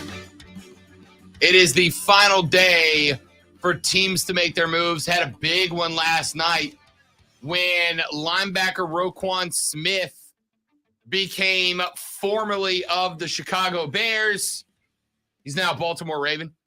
Chicago gets a 2nd and 5th round pick back for him. Chicago lost that deal, but Chicago's also, I think at this point, you can pretty much say it's rebuild time for the Bears around Justin Fields, right? It's rebuild time around Justin Fields. That's the right move. The Chiefs found their new Tyreek a couple of days ago when they acquired Kadarius Toney from the New York Giants for a 3rd-round compensatory in 23 and a 6th-rounder in 23. I like that pickup. It's a good price for Kadarius Toney. The only question mark, Lonzo, is going to be if dude stays healthy. He has been banged up a majority of his time in New York. Is a new home and a new offense that will maybe utilize him a little bit more on the edge than New York did. Is that the right move for him to get rid of the injury bug that has stayed latched on? Well, I don't think he should expect a ton of passes coming his way because they spread the ball around a lot. I don't believe that he's going to be the focus of Patrick Mahomes. So not being the focus and not catching the ball as much doesn't mean he's not going to catch the ball in good spots where he can make plays. But I think not being the focal point means less chance of injury. That's fair and accurate, probably. I'm intrigued by his addition, right? Because he does give. Yeah, I would have preferred defense. But, there again, it's not a bad piece to have. There is one thing you and I have both disagreed on, which is the Chiefs are, for me, not as good offensively without Tyreek. That's not to say they're not good. They are still exceptionally good, but they're not as good without Tyreek. Now you have that piece. Now you've got that outside speed guy. Now you got that guy that can get down the field and create while other guys underneath are doing their thing alongside Travis Kelce. I think it's a huge pickup for the Kansas City Chiefs. And to effectively move a 3rd and a 6th for him, that's fantastic. That's fantastic. That's a great pickup. Not much else happening right now in the world of the trade deadline. We're keeping an eye on it for you. You heard a minute ago, Lonzo, or read somewhere that the Rams have, and now the NFL Net's reporting it as well, the Rams have offered the Panthers multiple 1st-round picks to get defensive end Brian Burns. And listen, that's I expected that, right? I expected that. You're going to have teams that want. Brian Burns is a hell of a football player. A hell of a football player. I can sweeten the deal and throw in a receiver who can't keep his helmet on. If you want some of that, got some of that in there. I want multiple firsts for DJ if you want the guy. Scratch that. I'm not trading either guy unless you give me the old offer I can't refuse. Yeah, I think realistically, neither guy is gone. But if you're willing to offer 2, maybe you're willing to offer a little something else as the deadline gets a little bit closer. You want Brian Burns. I want 4 firsts for him. Honestly. I don't think there's anyone worth 4 firsts. I don't either. But if you want him, that's the price, right? Brian Burns is on a team-friendly contract. He's locked up for a number of years. He is a stalwart on the defense. And if I'm Carolina, we've been saying when Tom Brady leaves, this division's wide open and there for the taking. Dude, it's wide open and there for the taking now, right? We can have all the conversation we want about what the NFC South is going to look like next year when there's no more Brady, ? 10 years from now when there's no more Brady, ? There's no Brady right now. I mean, come on. We can have all the conversations in the world about what the South looks like without Brady. We can have the conversation right now about what it looks like with Brady. And with Brady, it frankly ain't all that impressive, right? If you're the Panthers, I don't think you need to be looking at 2 years down the road. I think you can be building towards next year right now, right? You get your quarterback for next year. You've built what showed Sunday to be a solid wide receiver core. You've got Deontay Foreman for a couple of years. That's a massive lockup, right? The pieces are there. And defensively, you're young and aggressive. JC, Jeremy Chin, Xavier Woods. You are young and aggressive on defense. Brian Burns is the leader of that right now. So if he's the leader, there's not enough first-round picks for me. I mean, there is, but it's more than anybody's going to want to trade. You might be able to talk me down to 3 first-round picks for Brian Burns if you added in, another mid or late-round pick somewhere else. But and Albert Breer is reporting multiple first-round picks. I need to know what multiple is. Like, I know that the answer sarcastically is more than one. All right. Thank you. Pro Football Focus is saying 2. Not enough. Not enough for a guy who is the rock of that defense. I'm thinking is there anybody out there that I'd be willing to part with more than 2? Patrick Mahomes, maybe Josh, maybe a quarterback, but I don't know that there's a defensive guy worth 3. Other than quarterback, I don't think there is another position worth 3. I'm trying to think of who I might put on that list. I think that, last year, at the pace that he was on last year, maybe Trayvon Diggs out of Dallas, maybe. What did Trayvon do? Didn't Trayvon had a pick every other game last year? But he with 8 or 9 last year? Maybe Trayvon Diggs last year. And he's on a good pace right now. He's got 3 so far this year. Jordan Poyer for Buffalo and Tariq Woolen from Seattle both have 4. They lead the league. Maybe. But C.J. Gardner-Johnson, New Orleans traded him to Philly for what, like a 3rd and a 6th? That's not great. All right, I don't know if this is breaking news, but it is NFL news. The Colts have fired offensive coordinator Marcus Brady. Well, then give Matt Ryan his job back. Give Matt Ryan his freaking start back, dude. Why would you bench the QB and then fire the OC? If you were just going to acknowledge that it was the OC's fault, why did you bench Matt Ryan? Give him a shot. They won't. You know why they won't? Because Matt Ryan's got a bunch of quotas in his contract.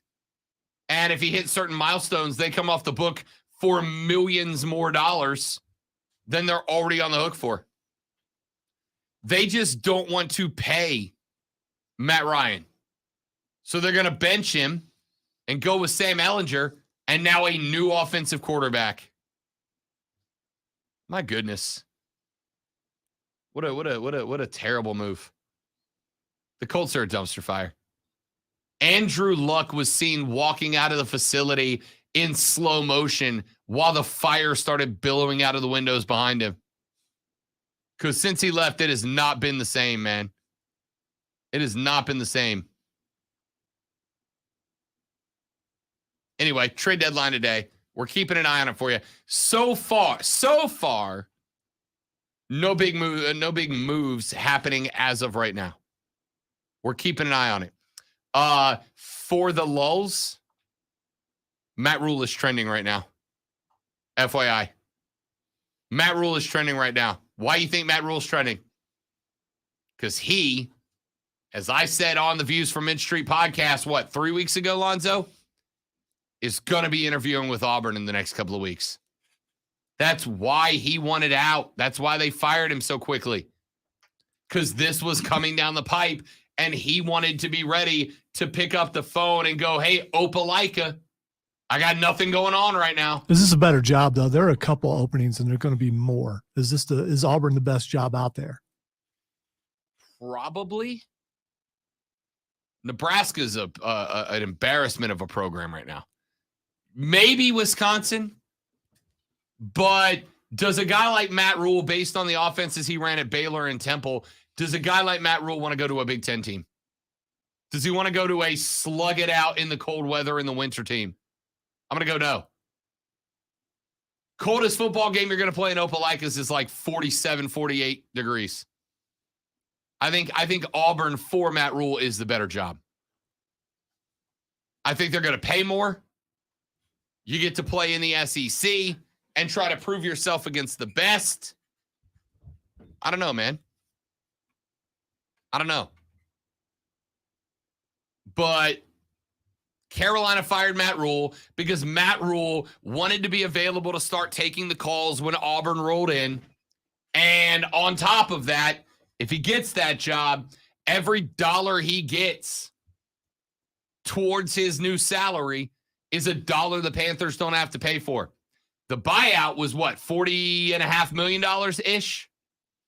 Do you know how much Auburn agreed to pay Brian Harsin? $39 million. You think Matt Rule's going to command more than Brian Harsin? You're damn right he is. So if Harsin got 30 for 6, Matt Rule can get 40 for 6, right?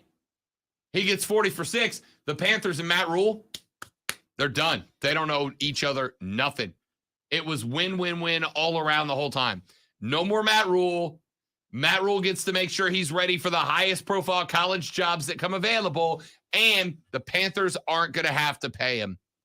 It's just that easy. Just that easy. All right.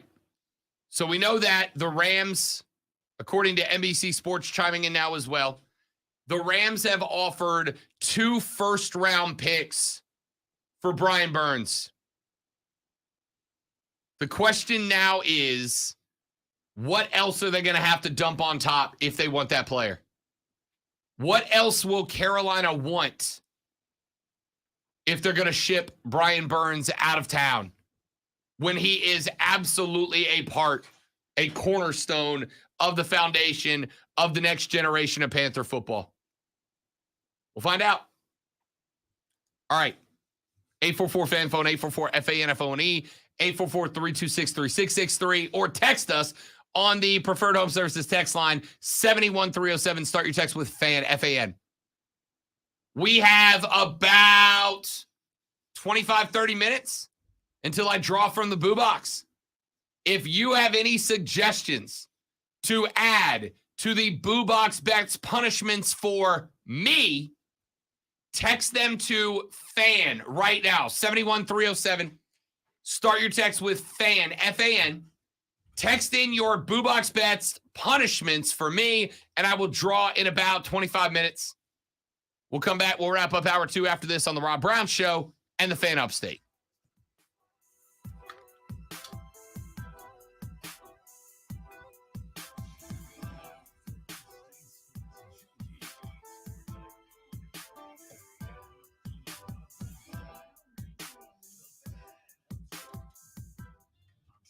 With your sports flash on the Fan Upstate. 2 more games on the regular season schedule for Furman football. They've got this week off and return to action Saturday, November the 12th at Mercer. They'll wrap things up at home against Wofford on November the 19th. Before that Saturday, 24-20 over Chattanooga. Furman 5-1 in the Southern Conference. Mercer 5-1 as well. Both teams 7-2 overall. Sanford is the leader in the conference, 5-0. They've got a 7-1 overall record. The Clemson Tigers are the number 5 team in the nation. They're undefeated at 8-0 this Saturday night, visiting Notre Dame. South Carolina football on the road at Vanderbilt this Saturday night. The Gamecocks dropped a 23-10 decision at home against Missouri last Saturday. NHL Monday, the Hurricanes beat the Caps 3-2 in the shootout. NBA, the Kings beat the Hornets 115-108. Catch every Carolina Panthers game live on Classic Rock 101.1. Download the Odyssey app and search the Fan Upstate and listen anywhere on your phone. I'm Chuck Sanders, and that's your sports flash on the Fan Upstate. Hey, Lisa, how do you get to the top? Yes, I am presently cutting up the punishments to put in the box for him. Some of these are lame, though. I don't consider them punishments.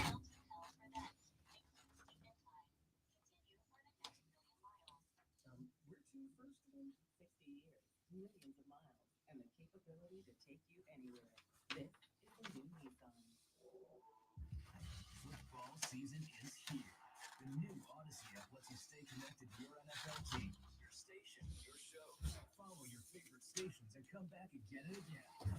Get real-time updates on everything you care about. Miss your show? Jump back to their awesome rewind feature. Welcome to Arts and Crafts with Mr. Lonzo. Today, we're going to show you how to use your scissors and cut in a straight line. Mr. Lonzo is not very good with that, but he tries really hard.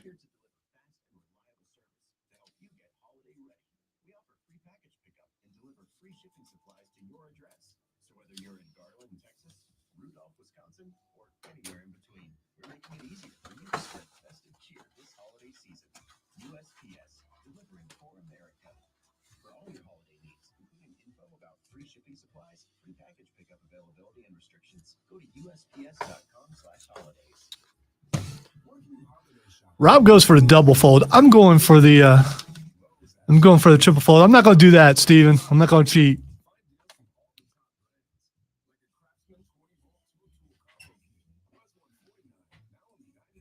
Even though it would give me great pleasure, I'm not going to cheat like that. You just can't do that. I didn't cheat Lonzo's box.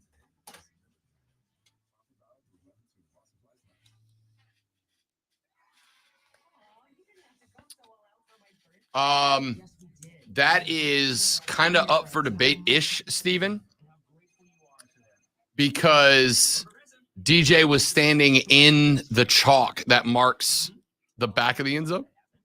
But even if they didn't get DJ, there were 2 or 3 other Panthers who did very clearly take their helmets off in the end zone after he did it.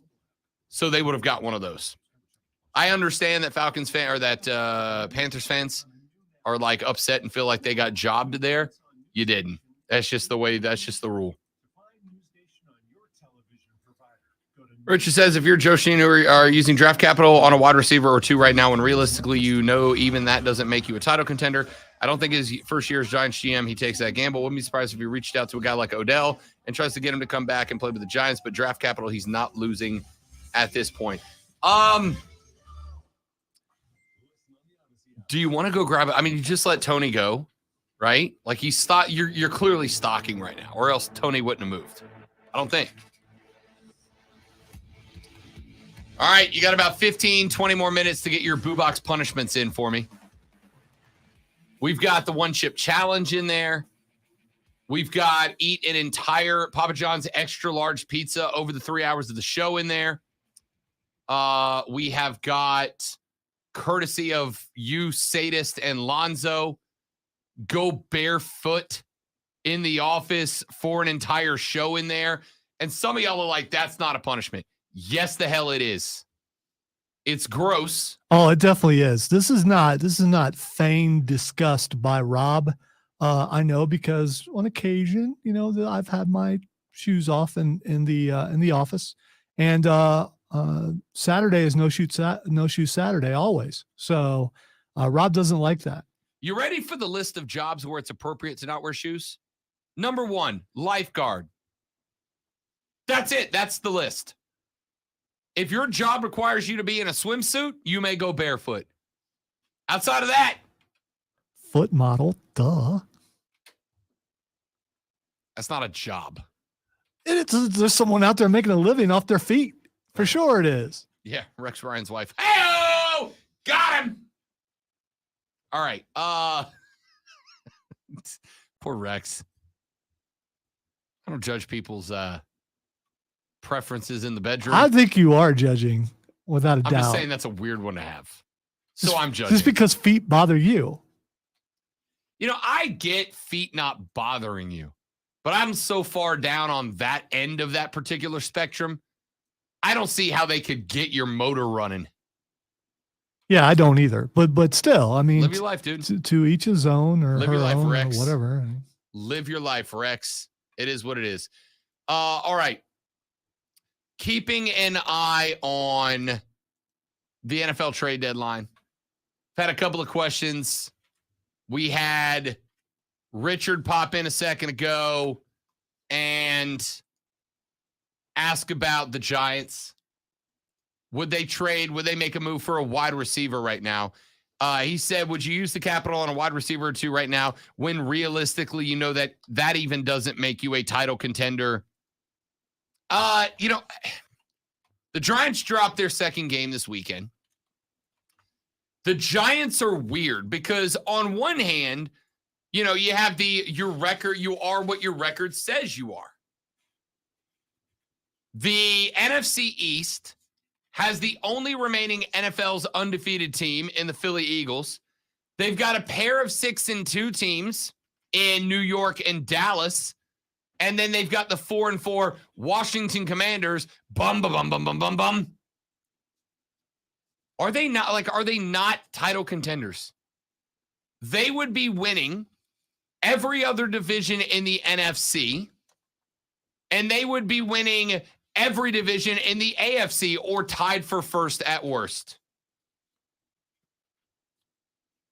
There are in the AFC exactly 1 teams that have 6 wins amongst them.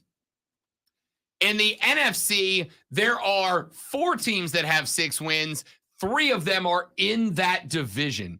So not only have they racked up a 6-2 record, but they have done it in what is right now unquestionably the best division in the National Football League.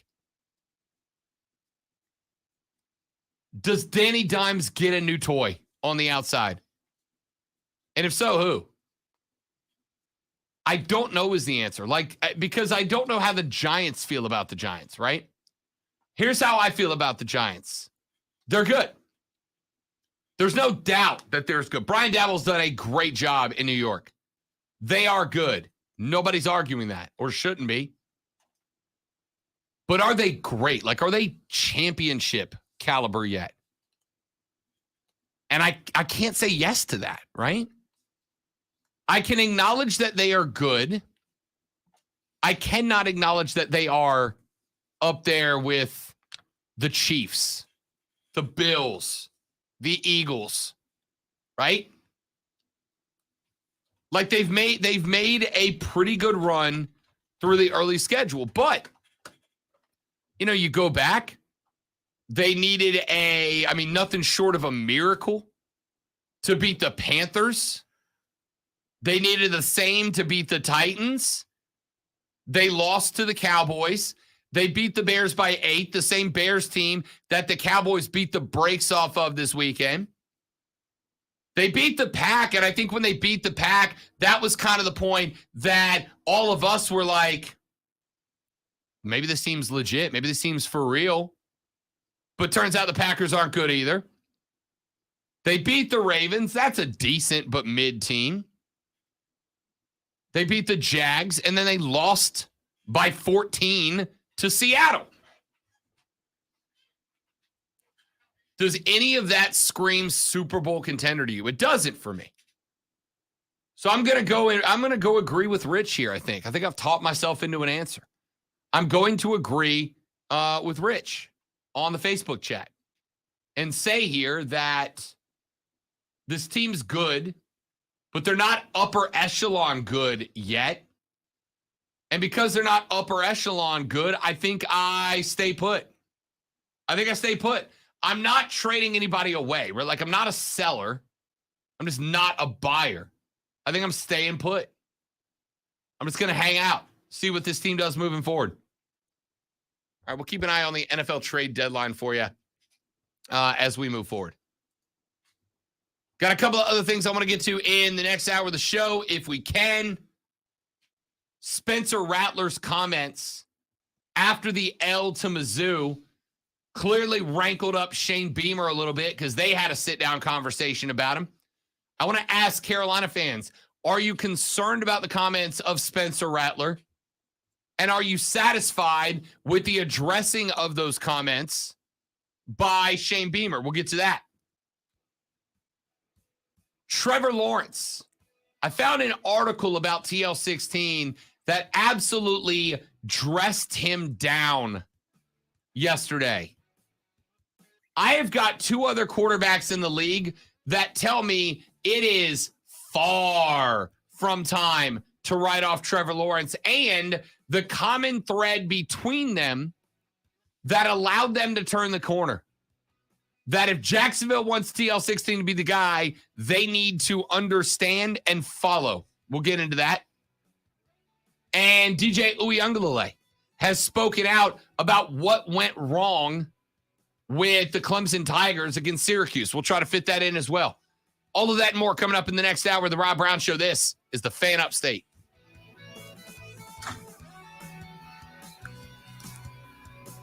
Also, you know what day it is?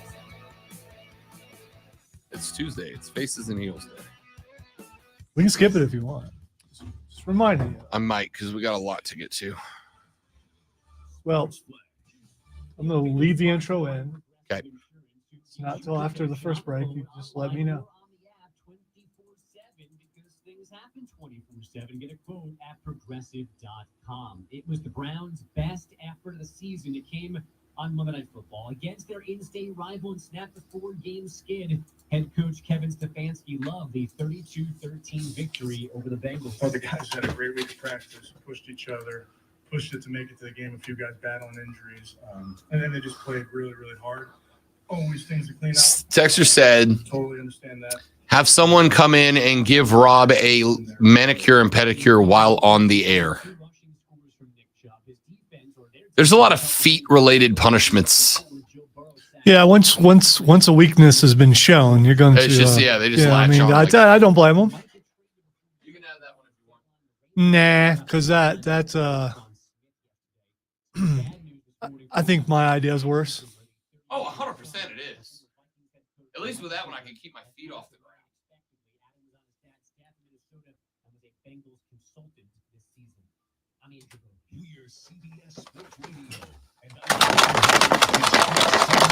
Please be feet.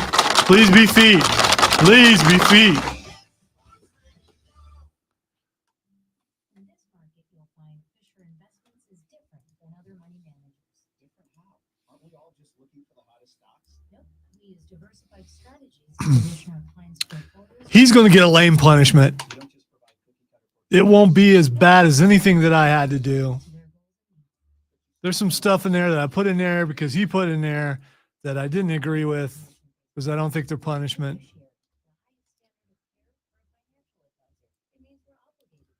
I also might have snuck in a punishment that was meant for me.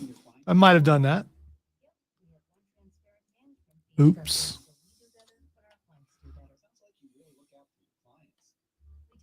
Because our priority is helping them achieve a comfortable retirement. That might be why most of our clients come from other money managers. Visit Fisher Investments. This is a problem. You know, I have anticipation. I have hopes. I have wishes. But I just don't think I'm going to get what I want here.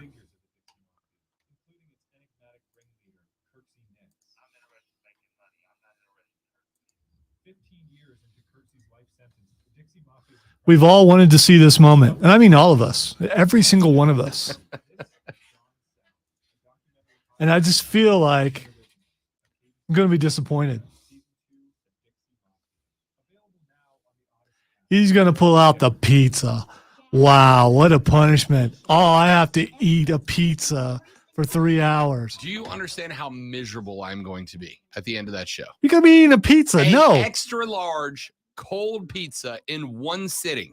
it's not a punishment. It is a punishment. It's not really a punishment. And I got to host a radio show while I do it, Yeah. which means I got to basically bang down 3 slices of break. I may bring in a co-host for that day. Yeah, because it ain't like there's one sitting across from here. Now I hope he does get the pizza. You know what? You said what you said. You meant what you meant. We all heard it.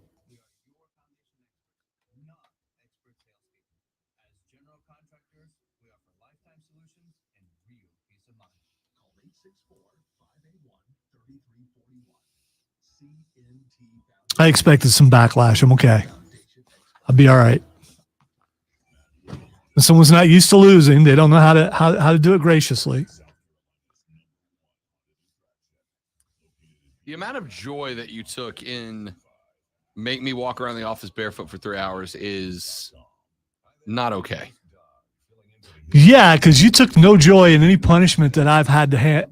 Yeah, okay.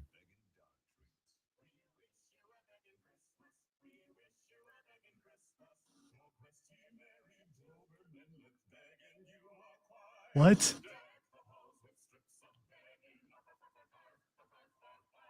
Wow, classic.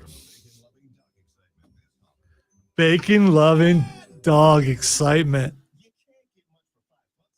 I like bacon and dogs. You eat dogs? You know, as soon as I said it, That's I weird. realized what I did.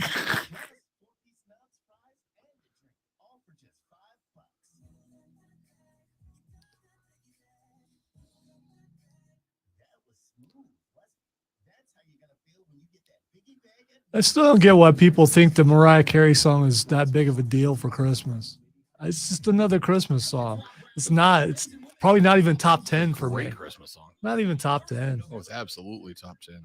No way.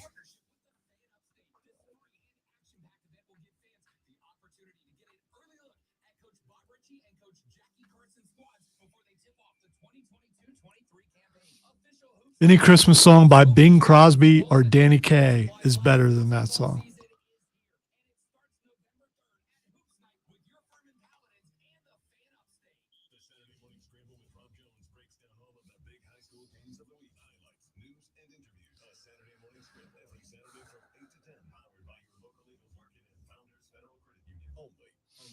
Alvin and the Chipmunks' Christmas Don't Be Late, better than that song. Get out. Any day. Get out. Any day. You're just being contrarian for the sake. I am not. If Mariah Carey was ugly, would that song be good? Yes. Would it? Yes.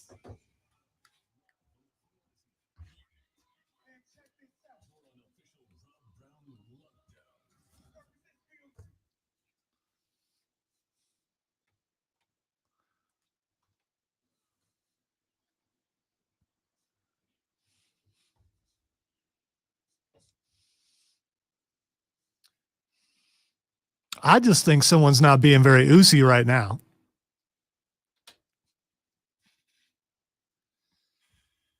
The third, the final, the best, the money hour, the Rob Brown Show starts now. Welcome back, or whatever. Hope you're all so happy with yourselves. Hope you're all so pleased. The Rob Brown goes to the boo box here in just minutes from now.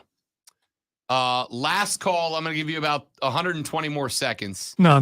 We're You get your good. punishments No. in. You said 11 o'clock. It's 11:01. Oh, you're shutting it down? Yeah, it's done. It's done.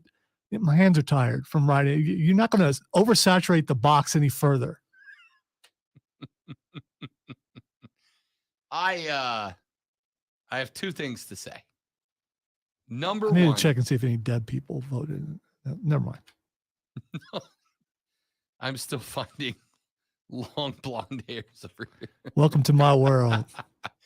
I have two things to say. Number Vacuum one- cleaners hate that, by the way. Uh-huh. Just letting you know.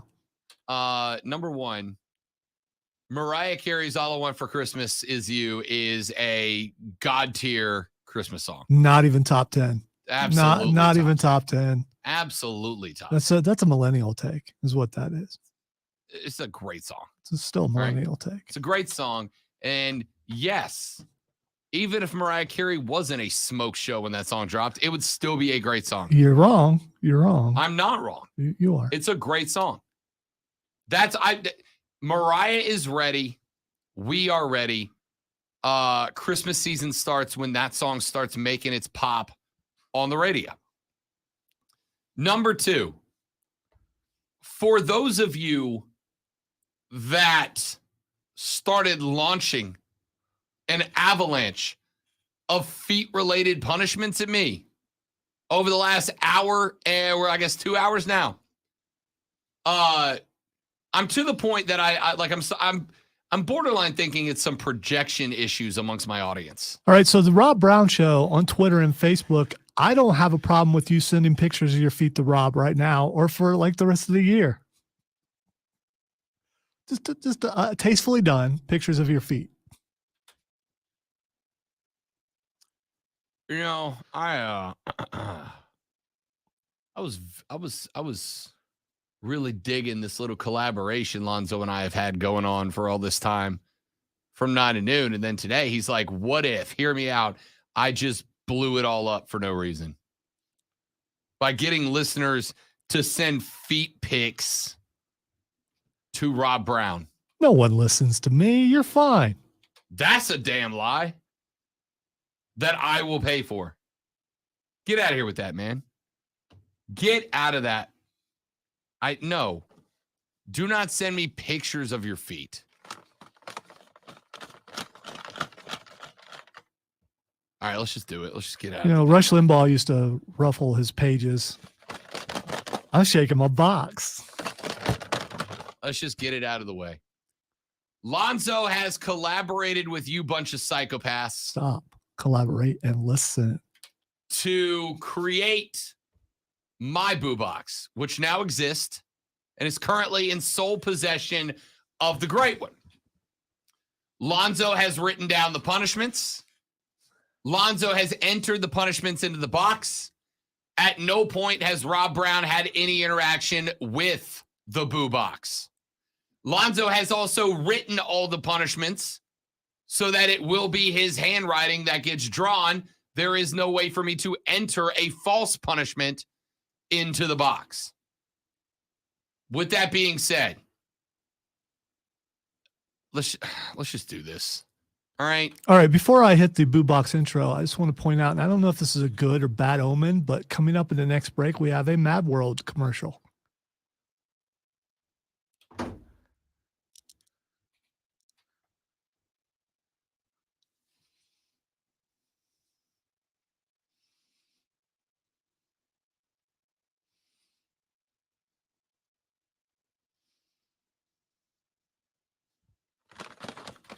All right, I'm going to shake it a little bit more.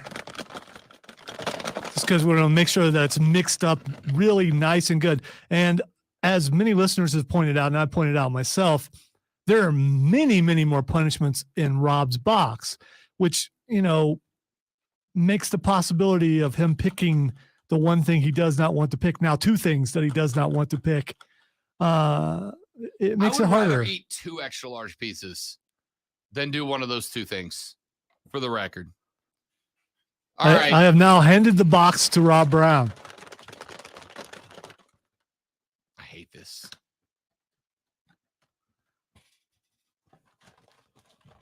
Oh, I triple folded so you could look and you still won't see what it is. I'm just mixing them up nice and good. I don't want to be accused of any foul play here. Oh, man.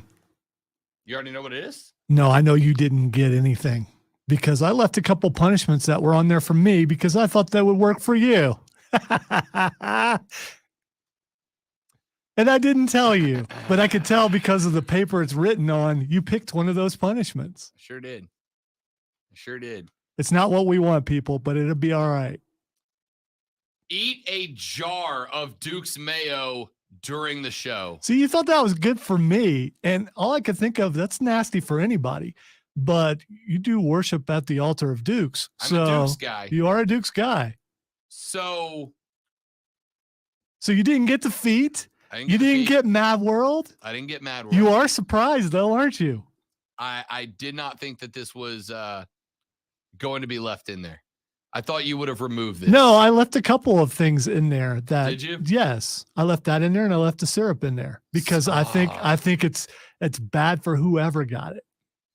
So the loss for me is that while I am a Duke's Mayo guy, oh man, it's the best mayonnaise out there.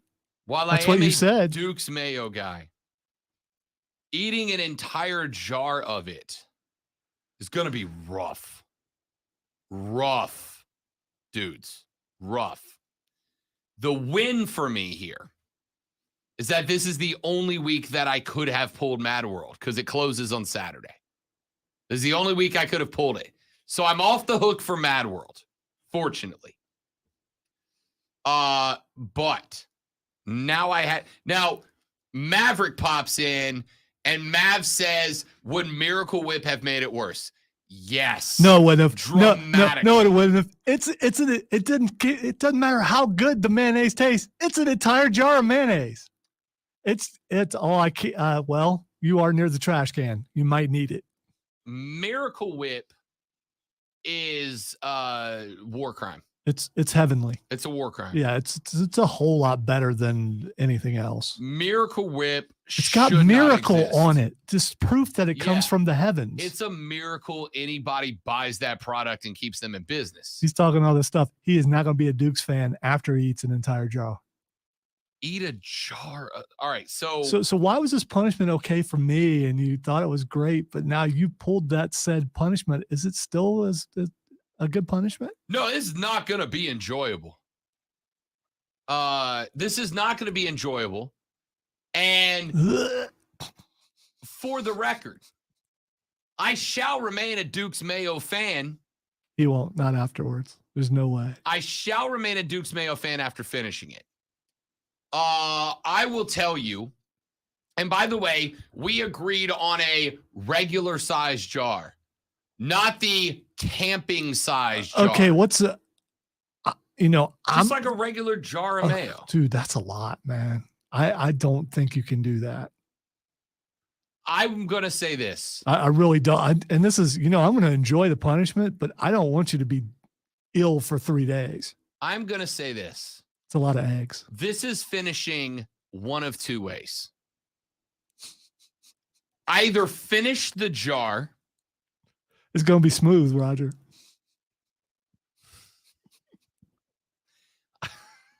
That's so gross. I either finish the jar, and as soon as the show is over Friday, I just realized I got a Burns game Friday night too. Do you want to do it Thursday? I might have to. Yeah, I'm okay with you doing it Thursday. I might have to do it Thursday. There's nothing written in the rule that we have to do it on a certain day. Just in the week that it's yeah. So Thursday's fine. I might have to do it Thursday, because this ends one Yeah, of two it's ways. a playoff game. We can't have you Yeah. Missing a playoff game. Yeah, it ends one of two ways. We got Furman Hoop Nights Thursday night too that I'm emceeing. I'm What you, SOL. what you got going on tomorrow? Nothing. It may have to be tomorrow. Okay. Let me think about it. Let me speak for everyone listening right now. You and don't we're, care what day we're, it is. we're all okay with you doing Yeah, it tomorrow. Yeah, yeah. we're good with it. This ends one of two ways. It ends with me finishing the jar, leaving here immediately when the show is concluded, and going home and moving the TV into the bathroom. Or it ends with me yakking live on the air, in which case I'm going to say that bet is concluded. Will you have finished the jar? I mean, I hope so. Okay. Because I can't imagine a worse fate than yakking and then having to go right back to the jar.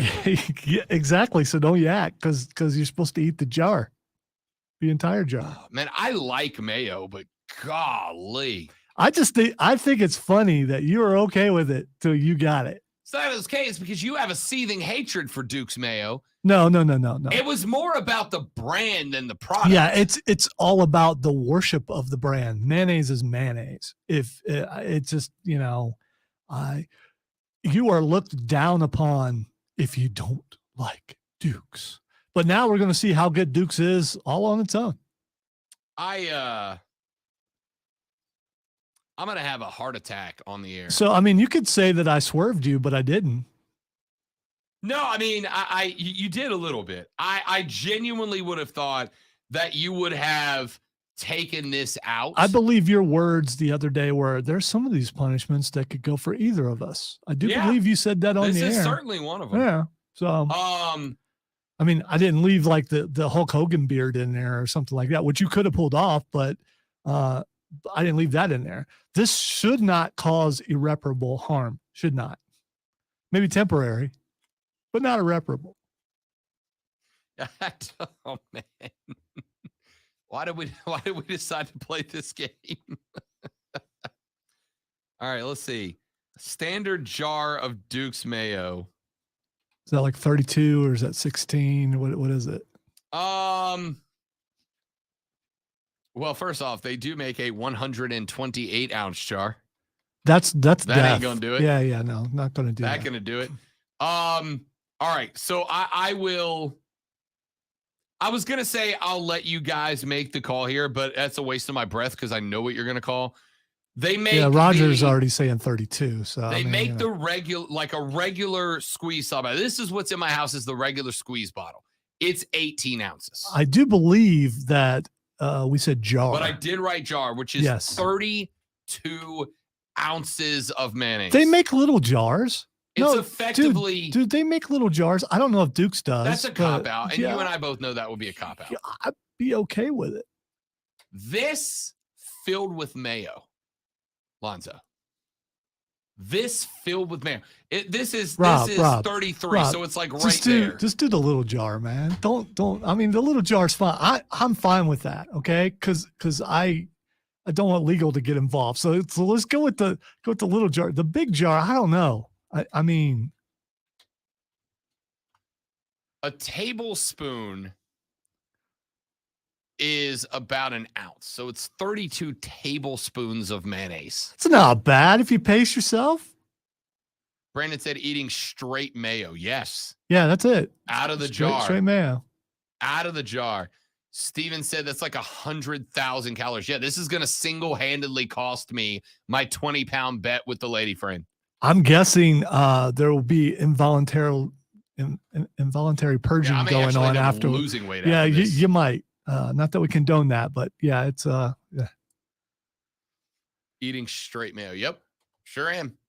Sure am. James said, don't go to Sam's. No, I'm not doing the 128 ounce jar. Also check out the expiration date because I would hate for you to eat, No, I'm going to buy it. out of date Yeah, mayo. I'm going to yeah, buy it. yeah. I keep the squeezy bottles in my house, right? It's easier for sandwich Yeah, but application. they're annoying near the end, trying to get that last Yeah, you gotta- bit out of it. Yeah, and it still can't seem to. Yeah.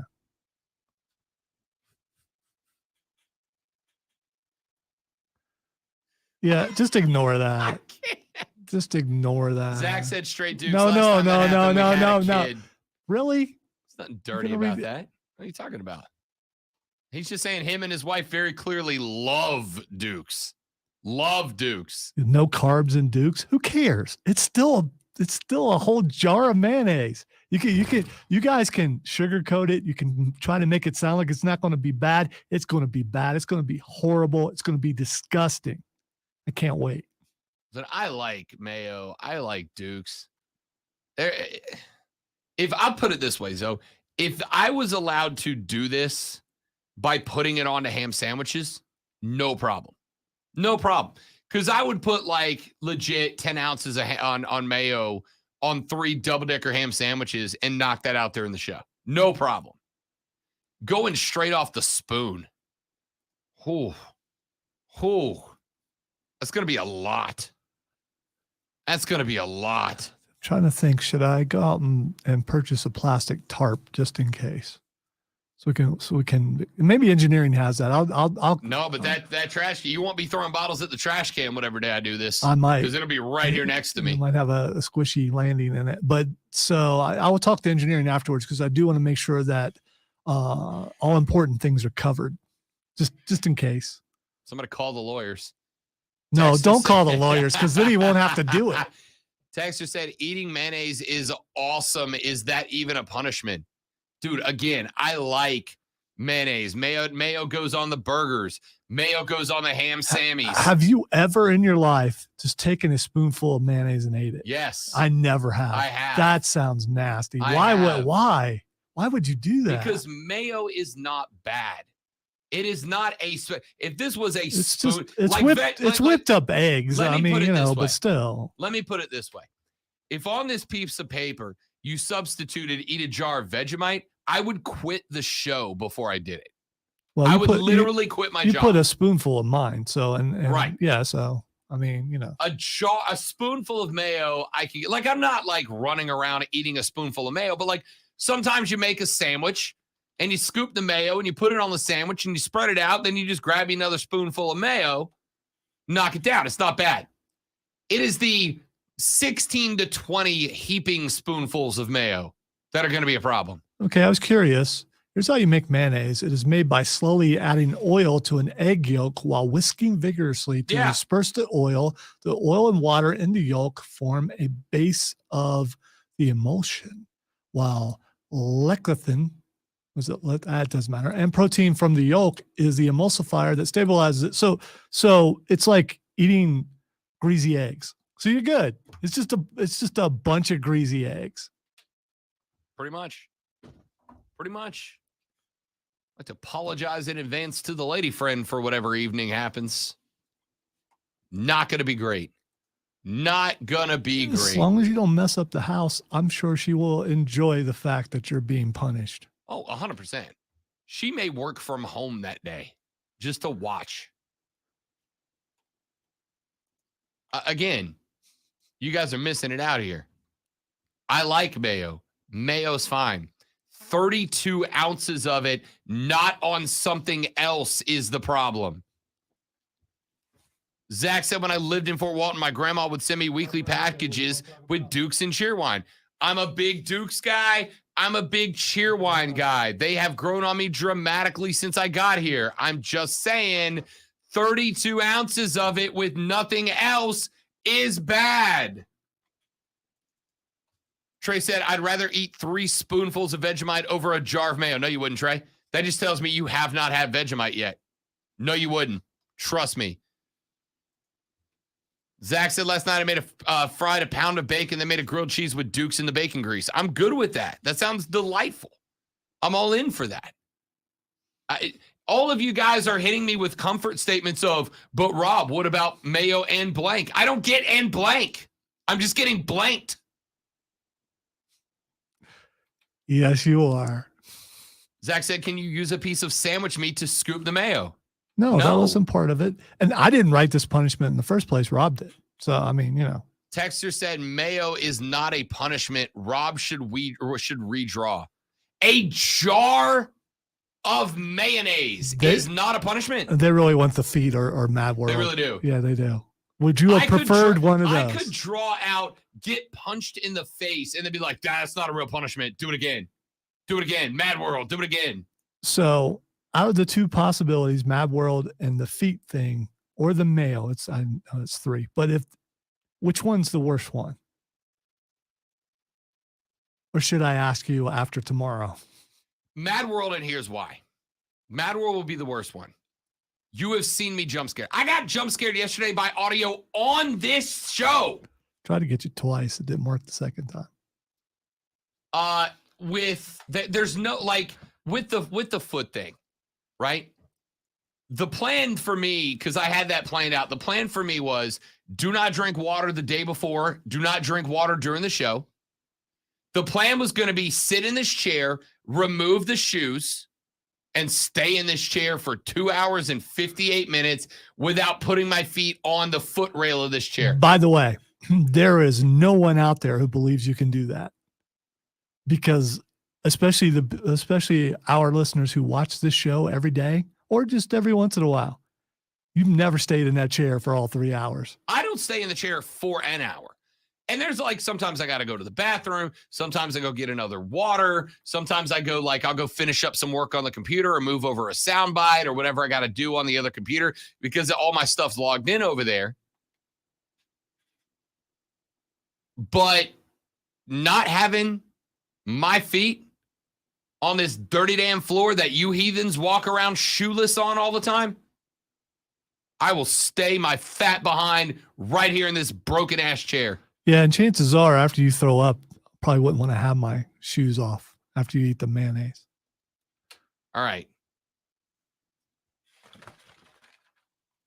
I'm not changing it. What are you doing? I mean, I'm just curious.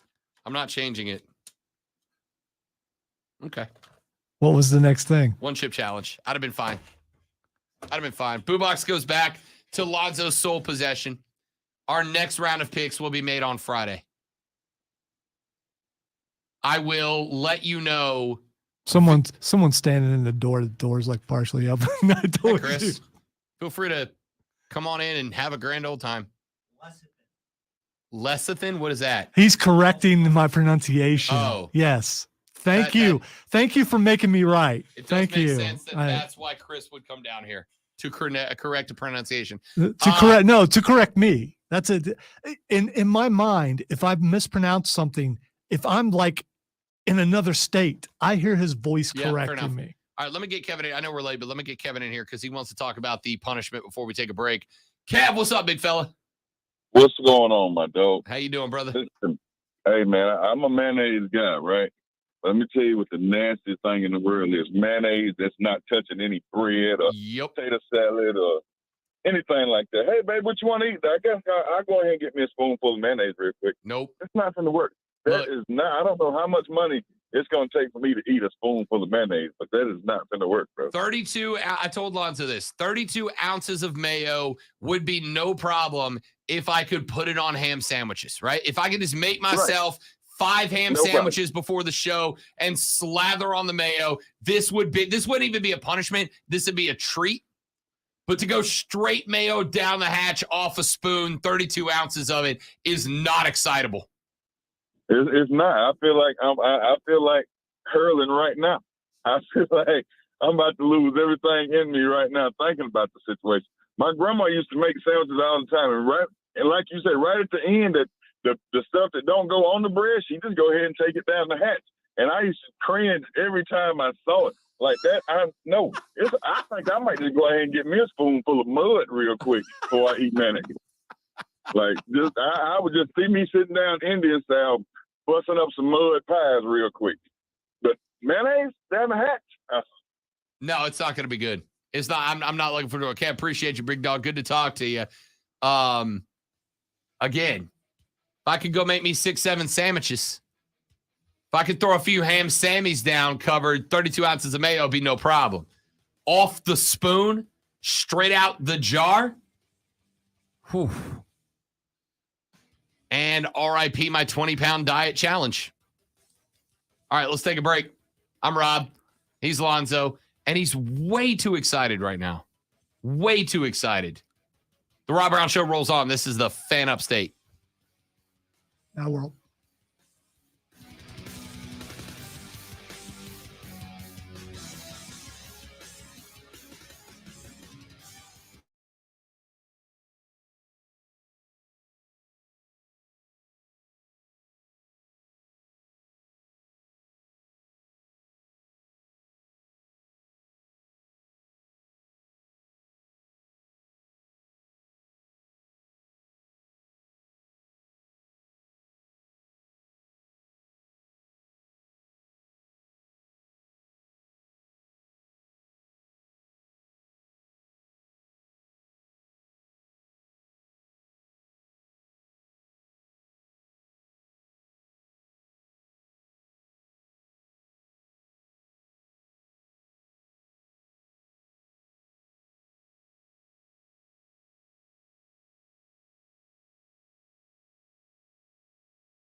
I'm Mark Ryan. Offsides with Mark Ryan this afternoon, 3 to 7 on The Fan Upstate. 97.7 FM Greenville, 97.1 FM Spartanburg, and on the Odyssey app. Hey, it's Robert. Listen, you and I both know that joint pain can sometimes keep you from doing things you love. I love to go shoot hoops with the boys, but sometimes the knee and lower back are like, no, not today. Well, if that's a problem for you, you need to call QC Kinetics. No, Steven. You were in the mustard one? No. He's advising the sausages.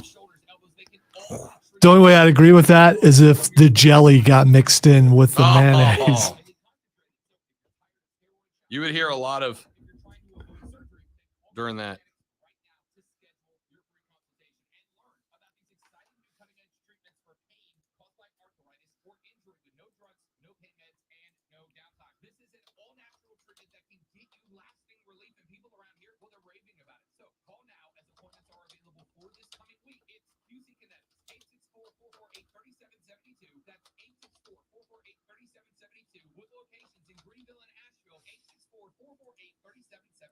Are you ready to tackle your banking needs? Home Trust Bank's team of expert advisors and lenders want to be your teammate. We want to hear your story. So far, even though it's causing some extra long stop sets in a couple places, all the chapters are in order and there's no extra ones.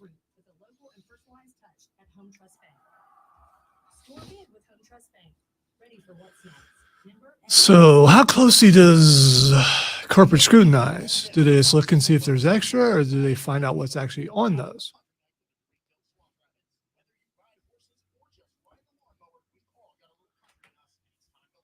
I ain't got no country in me. You live on a compound. Just because you live in the woods doesn't mean you got country in you. You live on a compound. You're either in the country or in a cult. I got some medieval in me. Okay. You live in a compound. You live in a village. I got some wilderness in me. Ain't got no country in me. I got some forest in me. There you go. Like Robin Hood. Robin Hood. All right, I took it out. Yeah, look, I got a bunch of stuff I need to get to that I just haven't gotten to yet.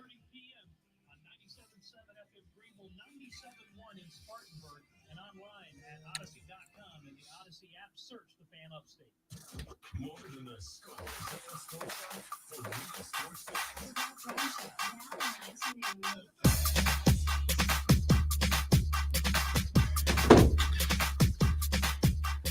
All right, much to the disappointment of Lonzo, I'm going to call an audible here. We're going to skip faces and heels. My mother has pointed out, Lonzo, then saying you ain't got no country in you. You said I ain't got no country in me, which says that you absolutely got some country in you. By the way, my mom is from Kentucky. He got some country. I cannot not have country. He got that in bluegrass me. country in him. I just enjoying the argument. All right, let's get to a couple of comments here. After the Missouri game, Spencer Rattler was asked what went wrong. And Rattler said, quote, "We've just got to get better at everything. Credit to Missouri. They gave us tough looks all night long with their blitzes, their pressures, the way they got after us. It was tough." Look, I'm already getting indigestion thinking about the Mayo. The way they got after us, it was tough to get the drop back pass game going. I don't feel like we had a good idea of knowing what to do. I'd say that's what we need to get better at, is just preparing and knowing what to do, end quote. How's that quote strike you? You just said that's all the coach's fault. That's what you said. That's how I heard You it said he said they're not getting us ready. They're not teaching us what we need to be taught. That was a good way to make your way to the bench, or it should be. That's how I heard it too. Doty time. My thought was, for a dude who is hearing Doty time over and over and over around Columbia, I don't know that you want to come out and rip out on the coaches here, right? We don't know what to do. I took it the same way, Lonzo. I took it as my dude just threw Beamer and his dudes under the bus. He just put every visor-wearing head into a headlock there. See, we listen really well at these things. Does everybody hear that, though? The most important thing is Do the coaches hear that? I would say absolutely they did. Well, Shano heard it because Shane said, I met with Spencer. We talked about that comment, and I understand where he's coming from. We didn't go into that game uncertain about things. We had a great week of practice and great mental week of practice with what we were asking our guys to do. I'm aware of it, and Spencer and I met, but I don't think it's an issue, end quote. You know, everybody's got their own coaching style. Everybody's got their own way of doing it when they've got the whistle and they've got the visor, right? But your starting quarterback, who was nowhere near lived up to expectations. And when I say expectations, I mean mine, not y'all's. The Gamecock fans who were like, could we get him on a Heisman ballot? No, you can't. You never could. Anybody who thought that was out of their depth, okay? But he did not live up to the expectations I thought that he would get to. And I think they were much more reasonable than a lot of Gamecocks fans, right? Spencer Rattler throwing the coaches under the bus and Shane coming out and going, yeah, we talked about it. It's all good, right? Is it though? Is it though? Is it all good?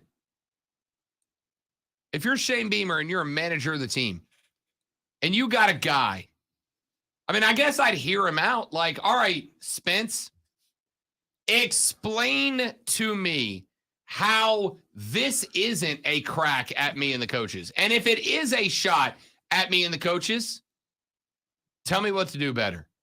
Go ahead and plead your case as to why I should not take you, bench you, and let Luke Doty start at Vandy. All right, there's another way to go about it. All right, practice is over. Good job today, guys.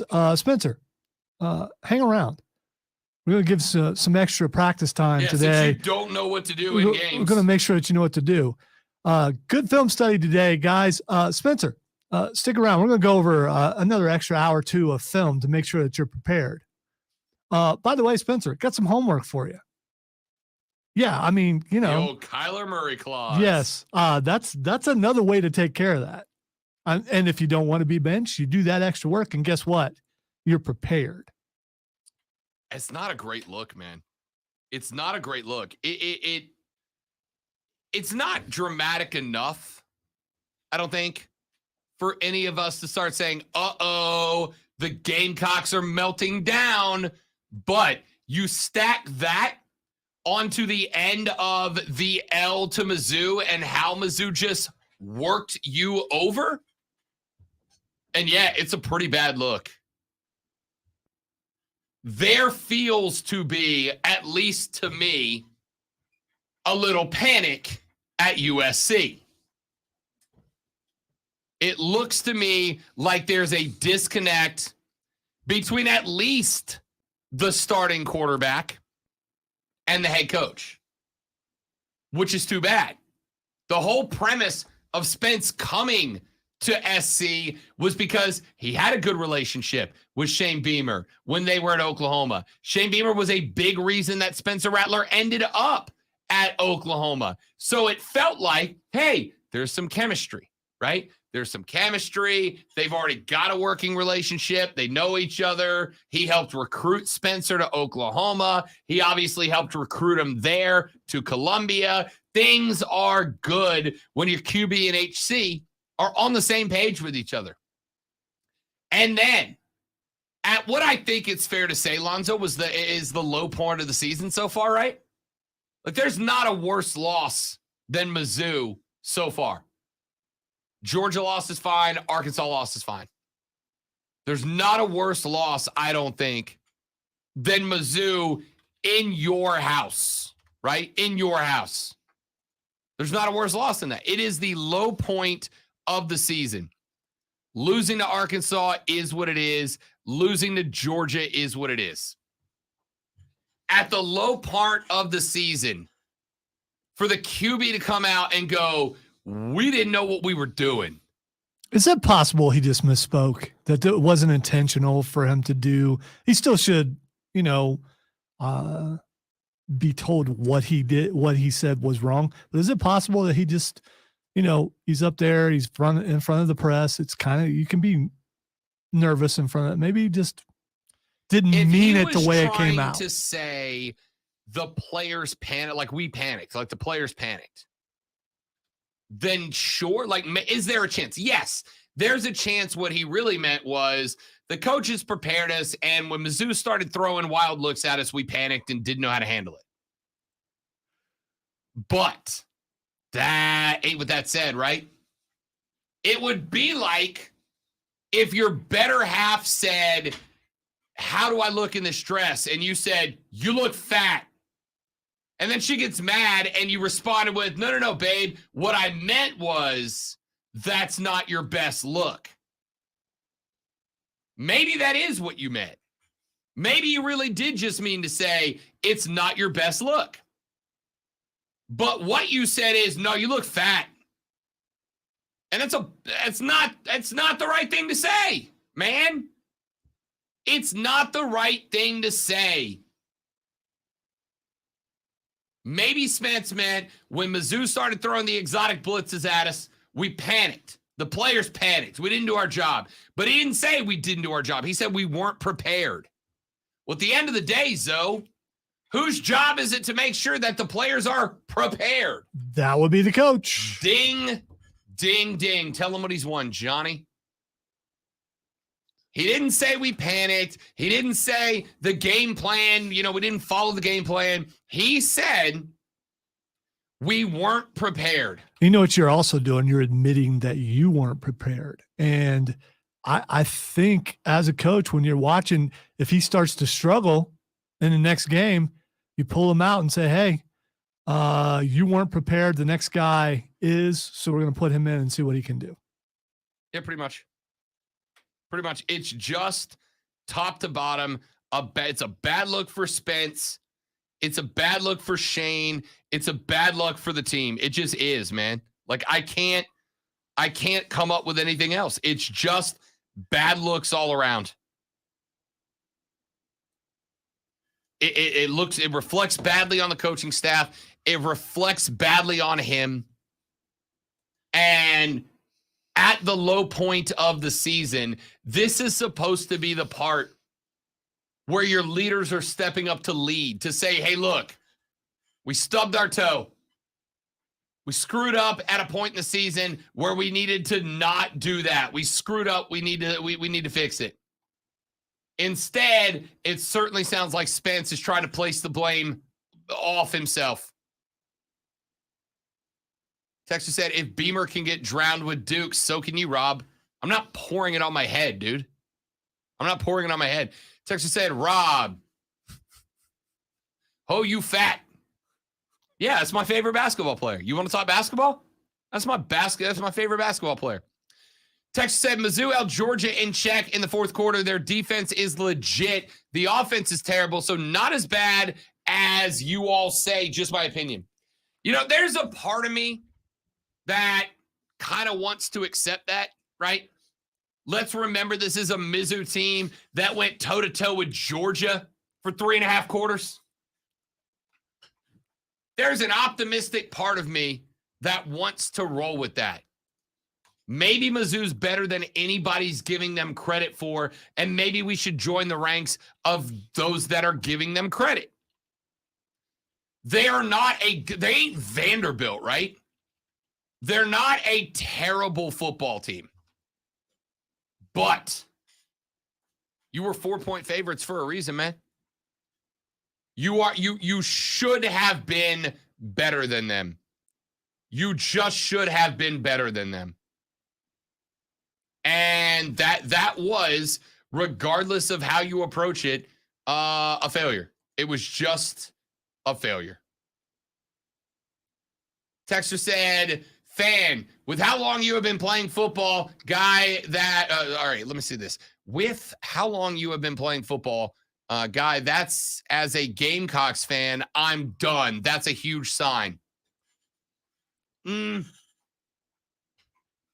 Like, I guess the whole thing is,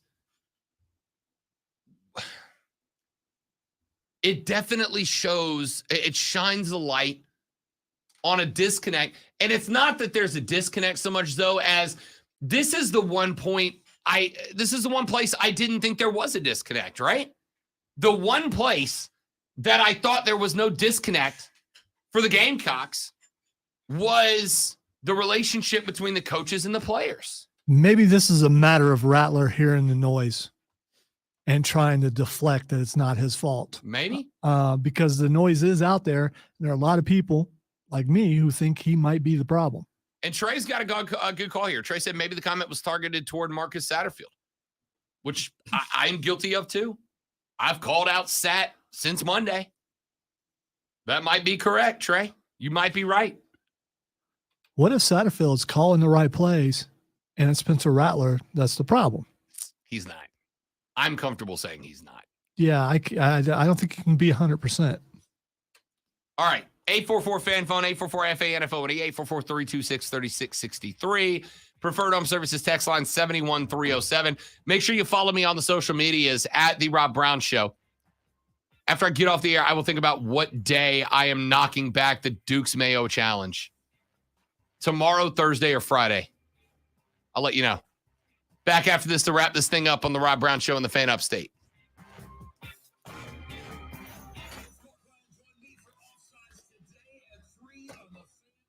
Man, you loud. Oh, you fat.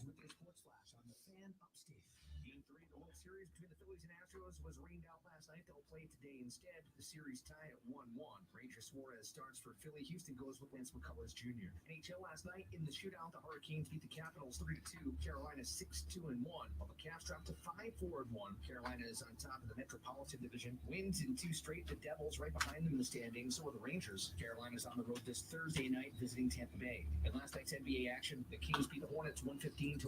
Charlotte's 3-4 with a loss. 6 players scored in double points, led by PG Washington, who had 28. Mason Plumlee had a double-double with 12 points and 10 rebounds. The Clemson Tigers are undefeated at 8-0. They're the number 5 team in the nation. Up next this Saturday at Notre Dame. Catch every Carolina Panthers game live on Classic Rock 101.1. Download the Odyssey app and search the Fan Upstate. Then listen anywhere on your phone. I'm Chuck Sanders, and that's your Sports Flash on the Fan Upstate. I'm Omar Reese with NFL Network now on the Westwood One Radio Network. In the Battle of Ohio, it was the Browns who shocked the Bengals 32-13. They didn't shock them. They whipped their butts. They really did. Joe Burrow throwing an interception and losing a fumble. The Bears traded linebacker Roquan Smith to the Ravens in exchange for 2023 second and fifth round picks. Linebacker A.J. Klein, according to NFL Network Insider, drafted Smith, the 8th overall pick in the 2018 draft, currently leads the league in total tackles and has 2.5 sacks, 2 interceptions this season. More from Rappaport. Saints running back Mark Ingram suffered a grade 2 MCL sprain and will likely miss 3 to 4 weeks. That's not cool. He anticipates that Cooper Kupp will play Sunday against the Bucs, despite suffering an ankle injury in the loss to the Niners. This has been NFL Network now on the Westwood One Radio Network. Is your job recession-proof? Now might be the perfect time to switch careers and become an IT professional with My Computer Career. IT is listed as one of the top recession-proof professions. You can have your dream job in just months, not years. No experience needed. Take classes online or on campus, and financial aid is available to those who qualify, including the GI Bill. Go to mycomputercareer.edu and take the free career evaluation. It's not rocket science. It's mycomputercareer.edu. Hi, this is Staples. So rumor has it that Staples. Rumor has it. That's not a rumor. We have all the shipping supplies and services you need. Boxes? Yep. Mailers? Yep. And I can actually ship there, right? We have UPS right here in store. What will Staples think of next? Right. No, seriously, I'm asking, what will they think of next? Staples has all your shipping supplies and UPS service in store. And right now, get 25% off UPS Express shipping services. Staples, the best kept secret in shipping. Ends 12/31. Valid only in Staples US stores. Join us at Odyssey as we all do our one thing, together millions of things for our planet. Planning a road trip this fall, maximize your fuel economy by inflating tires to proper pressure. I'm getting hungry. I wouldn't mind having something with mayonnaise on it. How about a spoon? Speaking of spoons, so how are you going to approach this? What size? Big spoon. I mean, how big a spoon are we talking about? Biggest spoon in my drawer. Like not like ice cream. I was going to say scoopers. it's got to fit in the thing. And some with a long handle because I'm not trying to get covered in mayo.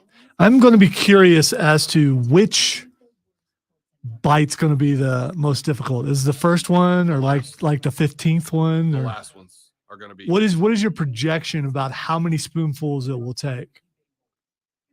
I mean, I'm going to try to do it in 10. I mean, when I go, I'm 10? going to go. There is no way you're doing it in 10. I'm going to try to go. How big of a spoon? No, dude. Dude, you do that in 10, you're definitely going to get sick.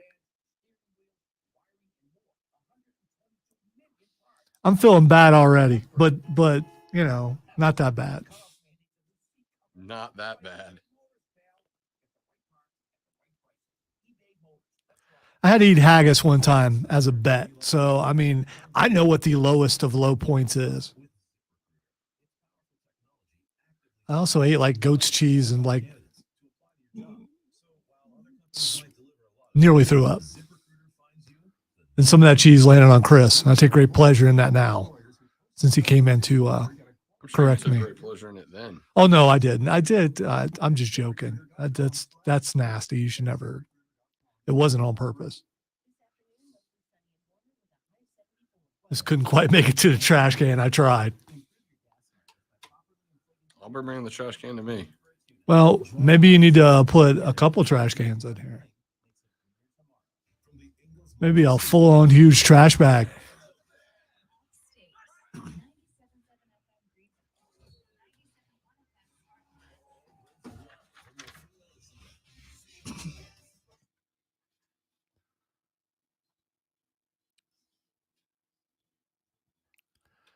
All right, it's time for Twitter trending topics where I cannot promise that mayonnaise will not be mentioned at least 4 or 5 times during said Twitter trending topics.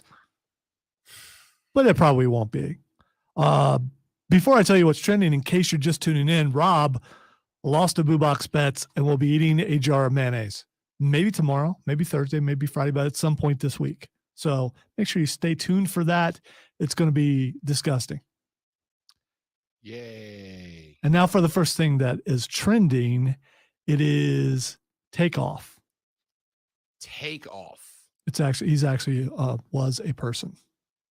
Oh, he's one of the Migos. Yeah, the Migos rapper got shot and killed in a shooting at a bowling alley. Yes. Apparently. I don't like I know Migos and I've listened to a lot of Migos over the years, but that's just sad, dude. And it wasn't that old of a dude either.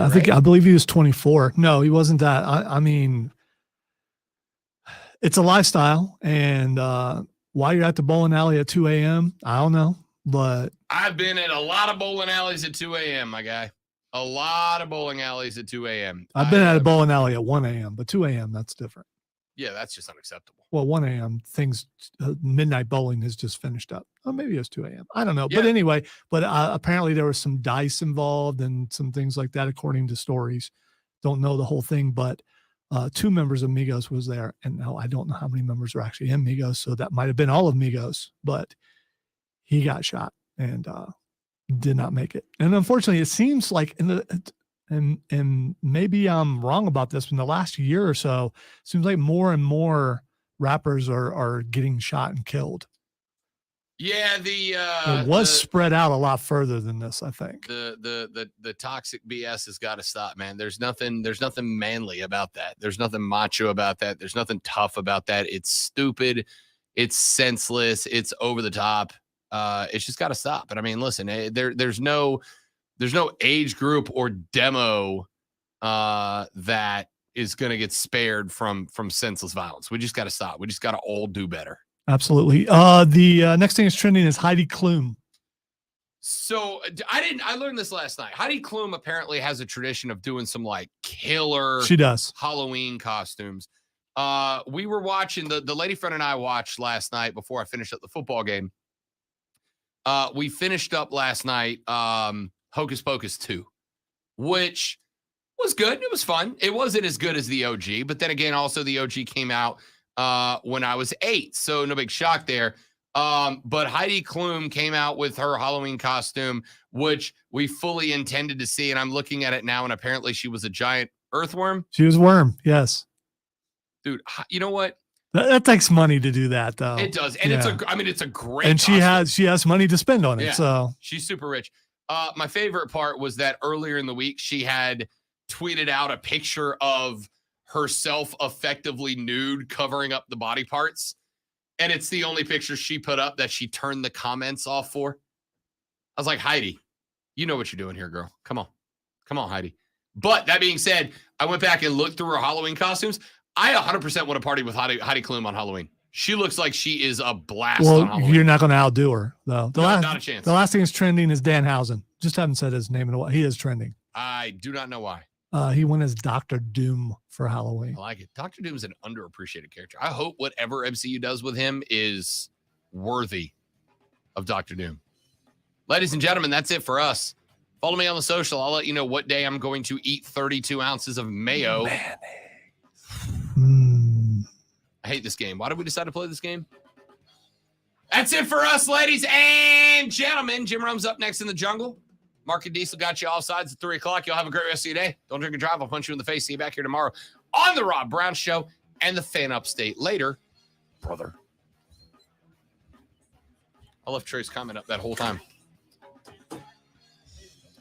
All right, dudes and dudettes, y'all are awesome. We appreciate